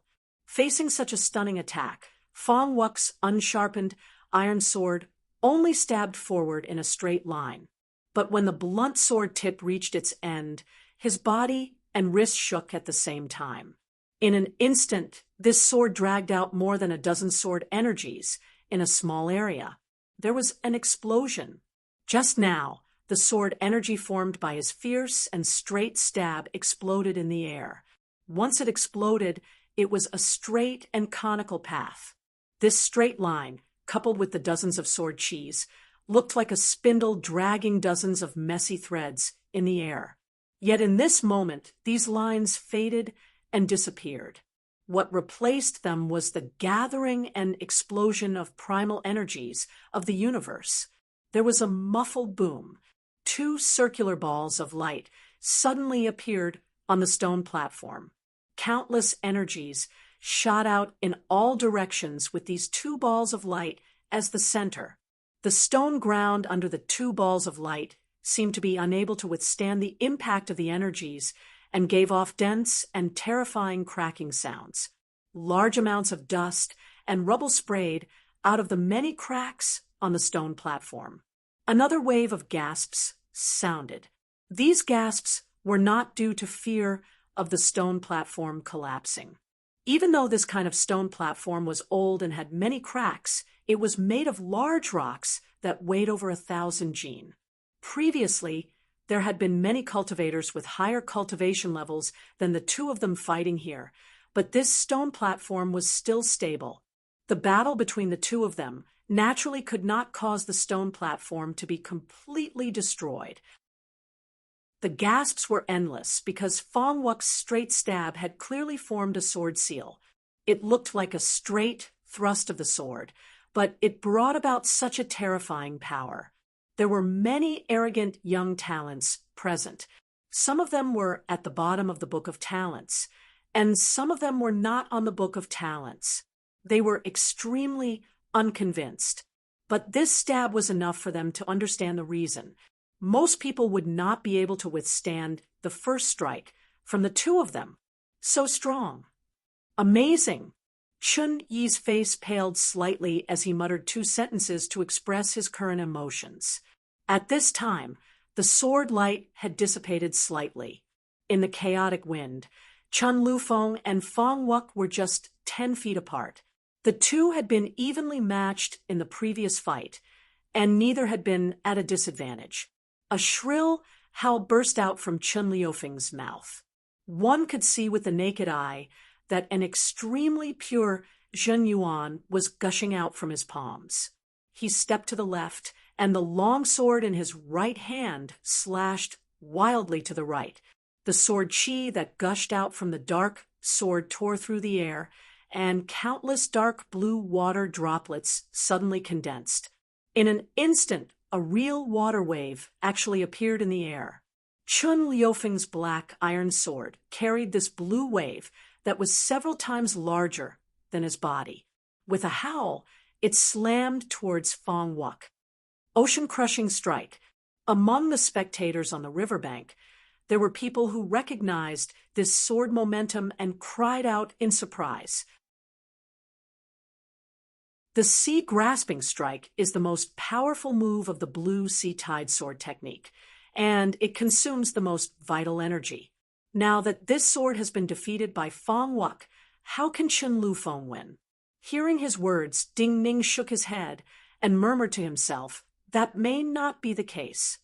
Even though he had always called Ding Ning brother-in-law and admired Ding Ning's performance, Xie Changxing couldn't help but feel angry that Ding Ning was opposing him. But at this time, Chun Lufeng, who had been sent flying back, gave another furious shout. All of the remaining vital energy in his body was channeled into the metal sword in his hand that was still humming violently. The metal sword in his hand slammed forward again. All of the gasps suddenly stopped. For the first time, Fong Wuk's calm and cold face showed shock. Blue sword energy once again sprayed out of the straight blade. Suddenly, countless blue water droplets appeared in the air. Then, They were slapped away by a resolute sword intent and were sent flying forward.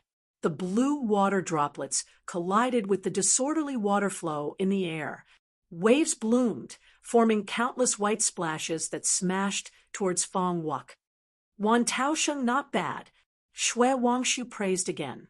Fong Wuk's expression changed dramatically. He did not stab straight like before, but quickly stabbed 3 times in front of him. Suddenly, 3 sword holes appeared in the air in front of him. The energies in the 3 sword holes were pressing against each other, crushing the white waves into countless fine powder and dispersing them. Boom! At this time, Chun Liufeng's figure charged out of the mist and appeared in front of him. His body was completely soaked by the water. His shoulder even gave off soft sounds of bones cracking because he had hit a wave. But he did not stop. With a shout, his sword slapped multiple splashes and smashed towards Fong Wuk's waist. Fong Wuk's face immediately paled. His body flashed backwards, and his long sword slashed towards Chun Liufeng's attack. However, his sword was slower than his previous stab. With a clang, his sword stopped Chun Liufeng's sword, creating a ball of dazzling sparks. However, the white waves all smashed into his body. Before a groan of disbelief could come out of his mouth, his entire body had already flown backwards like a kite with a broken string. Behind him was the frozen river. A cracking sound was heard. His body smashed through the ice and fell into the icy river. The icy water splashed out of the cave. The 2 sides of the river were silent. On the stone platform, Chun Liufeng panted heavily. The long sword in his hand stabbed into the cracks of the stone platform like a walking stick. He seemed to have reached his limit, but at this time, he once again shouted, "Who is the winner?" The 2 sides of the river grew even more silent. Everyone knew that, with Fan Wuk's cultivation, his life would not be in danger if he was slapped into the cold river water. But to be slapped off the high platform and unable to control his body and fall into the cold river water, he had already lost. If this was on the battlefield, being wounded by a sword and unable to control one's body was fated to be killed by a sword. Crash! Fong Wuk's figure jumped out of the water. His vital energy surged. Countless icy water droplets sprayed out and landed on the surrounding ice. His clothing was completely dry, but his lips were indescribably bruised. Without a word, he threw the unsharpened iron sword in his hand onto the ice next to him and then sprinted along the ice. This young talent was obviously so ashamed and resentful that he didn't even notice that one of his boots had fallen onto the ice. But there was no scorn from the crowd. Losing in public to someone who was ranked at the bottom would indeed make one feel extremely ashamed and indignant. However, strength was strength. The few strikes he had made earlier were enough to intimidate most of the young people present. What's going on? Xie Changxing still found it hard to accept this result. He kept feeling that something was wrong. In his subconscious, Fong Wuk should have won, but the result was completely different. Victory does not just depend on the strength of vital energy and comprehension of the sword manual. Ding Ning glanced at him and said, "The fullness of sword essence is in the mind, energy, and spirit." From beginning to end, Chun Liufeng's sword essence was at its peak. The difference between the two was not great. In the last blow, Chun Liufeng's sword was full. Fong Wuk's presence was already weak, but he still wanted to leave a way out, afraid that something would happen after his vital energy was used up. If he was so hesitant in deciding victory, how could he win? Xie Changxing's puzzlement disappeared. Thinking back to the scene just now, he felt that Ding Ning was right. Shui Wangshu looked at Ding Ning with a smile and said, "It seems that your understanding is deeper than many of the old swordsmen of Chongling." Ding Ning said calmly, "Recently, I have read your notes and learned a lot." Shui Wangshu thought and said, "If it is something good, Friends should share it. Ding Ning said calmly, as long as you agree. Hearing the two's conversation, Xie Changsheng, Nangong Kaishu, and Su Hashan started to realize Shui Wangshu's meaning. The three of them widened their eyes in joy. Shui, you mean that we can also read your notes? Nangong Kaishu couldn't help but ask softly. Shui Wangshu said with a smile, "It is just notes, not a treasure." "How is this not a treasure?" Xie Changsheng's voice trembled in excitement. "This is a treasure that cannot be bought with any amount of money. Senior sect brother." At this time, Ding Ning calmly bowed to Zhang Yi and said, "The matters of Chen Lufeng and Fang Wuk have been resolved, but the problems of the three people behind me have not been resolved. So please help me leave behind the two unsharpened iron swords." When Ding Ning said this, Zhang Yi was stunned. "Junior sect brother, you really?" Ding Ning nodded affirmatively and said, "If there is a problem, I naturally have to solve it. But this kind of unsharpened iron sword." Zhang Yi immediately became worried.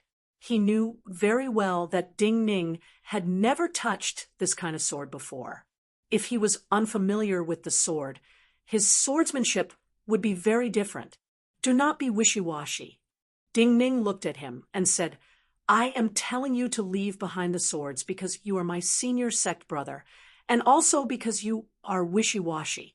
Senior sect brother, you can become more decisive if you frequently speak in public. You are teaching your senior sect brother instead. This is slightly rude, but your words are reasonable." Shui Wangshu roared with laughter and pushed Zhang Yi. "Listen to your junior sect brother." Zhang Yi respected his teacher greatly. Hearing Shui Wangshu's words, he did not dare to disobey. While his expression was slightly troubled, he gritted his teeth and quickly cupped his fists towards the stone platform. He said loudly, "Brother Chen, please wait. Can you lend me the two unsharpened iron swords?" Because he saw Chen Lufeng was about to leave, and someone had put away the two swords, he was slightly anxious. After speaking, he remembered that he had not introduced himself. So he added apologetically, "This one is Zhang Yi of White Goat Cave of Greenvine Sword Academy." On the stone platform, Chen Lufeng suddenly turned around. Gasps sounded from both sides. White Goat Cave had been famous in Chongling in the past few months. While Zhang Yi of White Goat Cave was not ranked in the top 100 of the talent ranking for some reason, in the minds of many people, Zhang Yi seemed to have enough strength to be ranked in the talent ranking. Now that he had publicly asked to borrow the swords, people naturally thought that there might be another fight today. Chapter 131. The surrounding gazes immediately gathered on the mound where Zhang Yi, Ding Ning, and the others were standing. "You really want to fight?" Chen Lufeng and Fang Wuk's fight was like a great play that had just ended. Now, Ding Ning proposed to borrow a sword. For Xie Changsheng, this meant that an even greater play was coming. He looked at Ding Ning, and his voice trembled in excitement. Lu Duofeng, Zhou Xie, and Xian Jianli, the three youths on the Book of Talents, had not recovered from the shock of the battle just now. When they heard Zhang Yi publicly ask to borrow a sword, their bodies shook at the same time. Of the three, Xian Jianli of Yellow Cloud Grotto Heaven was ranked 91st on the Book of Talents. He was ranked last, but in reality, he was the best at arguing of the three. At this time, he took a deep breath and calmed himself. He looked up slightly at Ding Ning and said slowly, "I am very happy that you dare to accept my challenge. It seems that you are not as weak as I imagined. Just now, Chen Lufeng has defeated Fang Wuk. This is the best proof that the position on the Book of Talents is not so powerful that it cannot be changed." Xian Jianli's meaning was clear. Chen Lufeng could defeat Fang Wuk, who was ranked higher than him. Then he naturally could defeat Ding Ning. Hearing his words, Ding Ning calmly shook his head and said, I do not want to fight you. I will fight Zhou Xie. What? Xin Jianli, Lu Duofeng, and Zhou Xie stilled. On the stone platform on the opposite shore, Chen Lufeng finally vented his anger. While he was in a good mood, he was extremely tired. Zhang Yi's question could not bring him more joy. He bowed slightly in return and said, If it is used immediately, I think no one will refuse to lend a sword.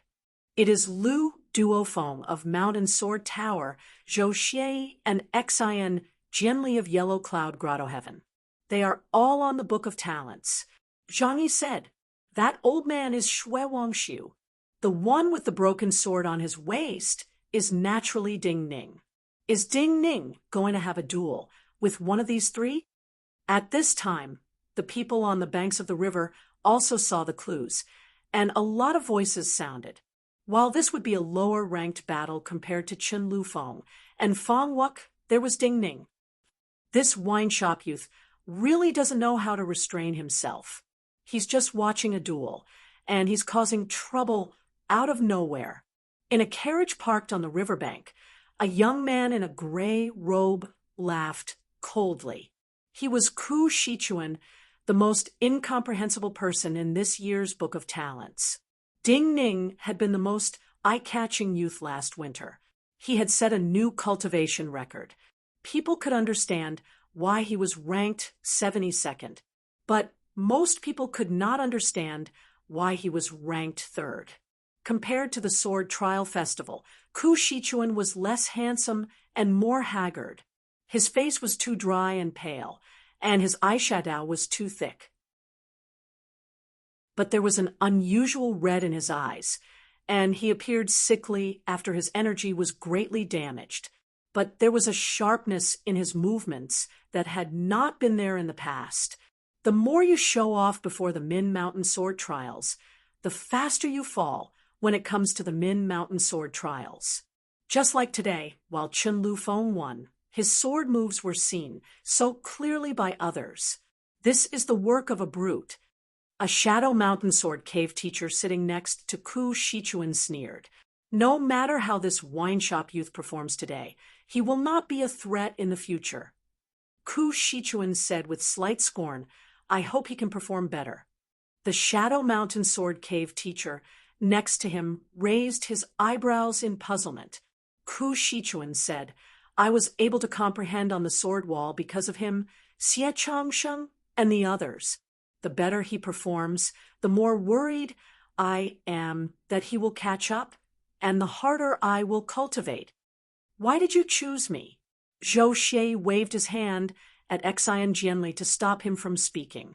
Then he looked coldly at Ding Ning and asked, I come from the marketplace, and am more unscrupulous. In my view, things without benefits are boring. Ding Ning looked calmly back at this youth who looked clean and capable. He said, My ranking is above yours. If I win against you, you think I deserve it. If I lose to you, I lose face and become your stepping stone. So I do not have many benefits to fight with people like you who are lower ranked. Zhou Xie's anger burned. He had no patience and sharply interrupted Ding Ning. What do you mean? Is this still not clear? Xie Changsheng mocked from the side. Even laborers do not work for nothing. Of course, there needs to be some stakes in a duel like this. You really think you can win against me? Zhou Xie laughed in anger and looked straight at Ding Ning. What do you want to bet? Ding Ning said, If you lose, I want to see your Zhou family's painting remnant scroll. If you win, I will let you see Shui's notes. Zhang Yi was shocked. He instinctively wanted to say that this was not good, but Zhou Xie laughed angrily. You all know the painting remnant scroll of the Ink Gardens Zhou family. Just now, you say you have no impression of us. Ding Ning's expression did not change. He said calmly, You know the painting remnant scroll, but you may not know your position on the Book of Talents. The painting remnant scroll contained some wondrous sword forms, but there were only some ink drawings. There were no words or meridian diagrams. Different intents would produce different sword forms.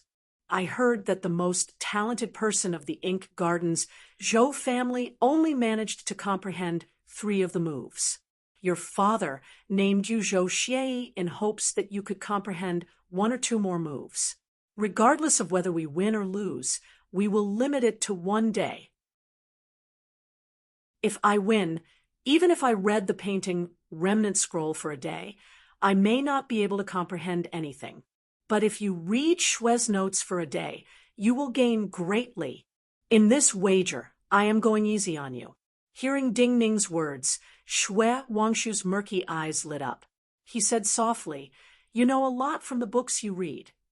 Zhou Xie was angry, but when he thought of the fact that Shue Wangshu had defeated General Liang Lian of the Tiger and Wolf Army, and the notes left behind by such a grandmaster, his heart was moved.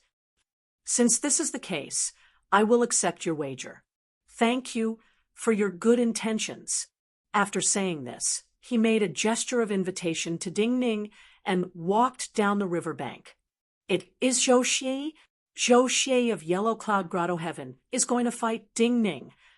With this gesture, everyone on both sides of the river understood. Ding Ning took off the last flower remnant sword at his waist and handed it to Zhang Yi. Zhang Yi couldn't help but want to say something, but when he saw Ding Ning raise his eyebrows slightly, he immediately closed his mouth. That's what I like about his unreasonable confidence. Xie Changsheng looked at Ding Ning's figure as he calmly walked down the frozen river. He said provocatively to Shen Yi, "This is courage, so do not have any improper thoughts about my sister." Shen Yi was slightly bashful, but admitted he was not as good as Ding Ning. He probed, "Zhou Xie's cultivation is Realm 3 First Class, and supposedly he cultivates the sitting and forgetting sutra of Yellow Cloud Grotto Heaven. His vital energy should have a great advantage compared to senior sect brother Ding Ning. How do you think senior sect brother Ding Ning will fight him?" "I don't know," Xie Changsheng said disdainfully. Xie Changsheng said disdainfully, "I said it is unreasonable confidence. Zhou Xie's vital energy cultivation is stronger than his, and the Yellow Cloud Grotto Heaven's Yellow Cloud White Crane Sword Manual is very strong. When Ding Ning fought with you, the news that he was skilled in using the White Goat Sword Seal Manual has spread. Zhou Xie will naturally pay attention to his sword seal path. No matter how you look at it, Ding Ning has no reason to win." Shen Yi's face quickly paled. He also felt that Ding Ning had no reason to win. He had been cultivating with Ding Ning in this period of time. He knew that other than the improvement in his vital energy cultivation, Ding Ning had no other special encounters other than reading Shue Wangshu's notes. Even though Shue Wangshu's notes contained a lot of understanding of the sword manual, it was just theory. He hadn't cultivated it and comprehended it. It would only be useful in the future, not now. "You are a pretty boy. Your face is so white." Xie Changsheng looked at his expression and said with even more disdain, "So what if it is unreasonable? He will still win." When Nangong Kaishu heard Xie Changsheng's words, she unconsciously nodded. She also felt that Ding Ning would win. She understood Ding Ning better than Xie Changsheng and the others. She faintly felt that behind this unreasonable confidence, Ding Ning was hiding something that could win. Just like when Ding Ning had defeated Su Qin at the Sword Trial Festival, but she did not know what Ding Ning was hiding this time. A yellow cloud rose from under Zhou Xie's feet. Zhou Xie, who had just reached the center of the river, rode this yellow cloud and flew up, landing on the stone platform.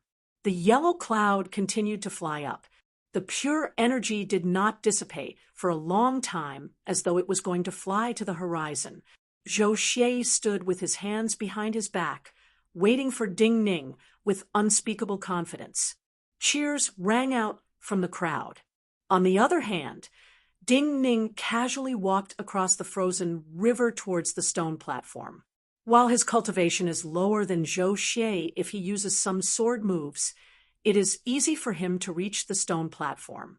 Now, he is putting on an act, and people find it laughable. Ku Shichuan sneered from the nearby carriage, but he suddenly thought of Xie Changxing's words and closed his mouth, becoming silent. Ding Ning casually walked onto the stone platform. His movements did not pause as he casually gripped an edgeless black iron sword that was close to him. Zhou Xie looked at the edgeless black iron sword covered in icy water and said with slight disdain, "This is the sword that just now Fong Wuk was defeated and fell into the icy water. Do you not feel it is unlucky?" Ding Ning looked at him and said calmly, "Those who use the sword must first respect the sword." His gaze landed on the edgeless black iron sword in his hand. He said, "There has never been a sword that is unlucky. The sword is life." His words seemed to give off an invisible power that caused Zhou Xie's brow to furrow. You're tuning in to the Mystic Fist YouTube channel. Don't forget to subscribe and join us on this journey to catch the most captivating stories.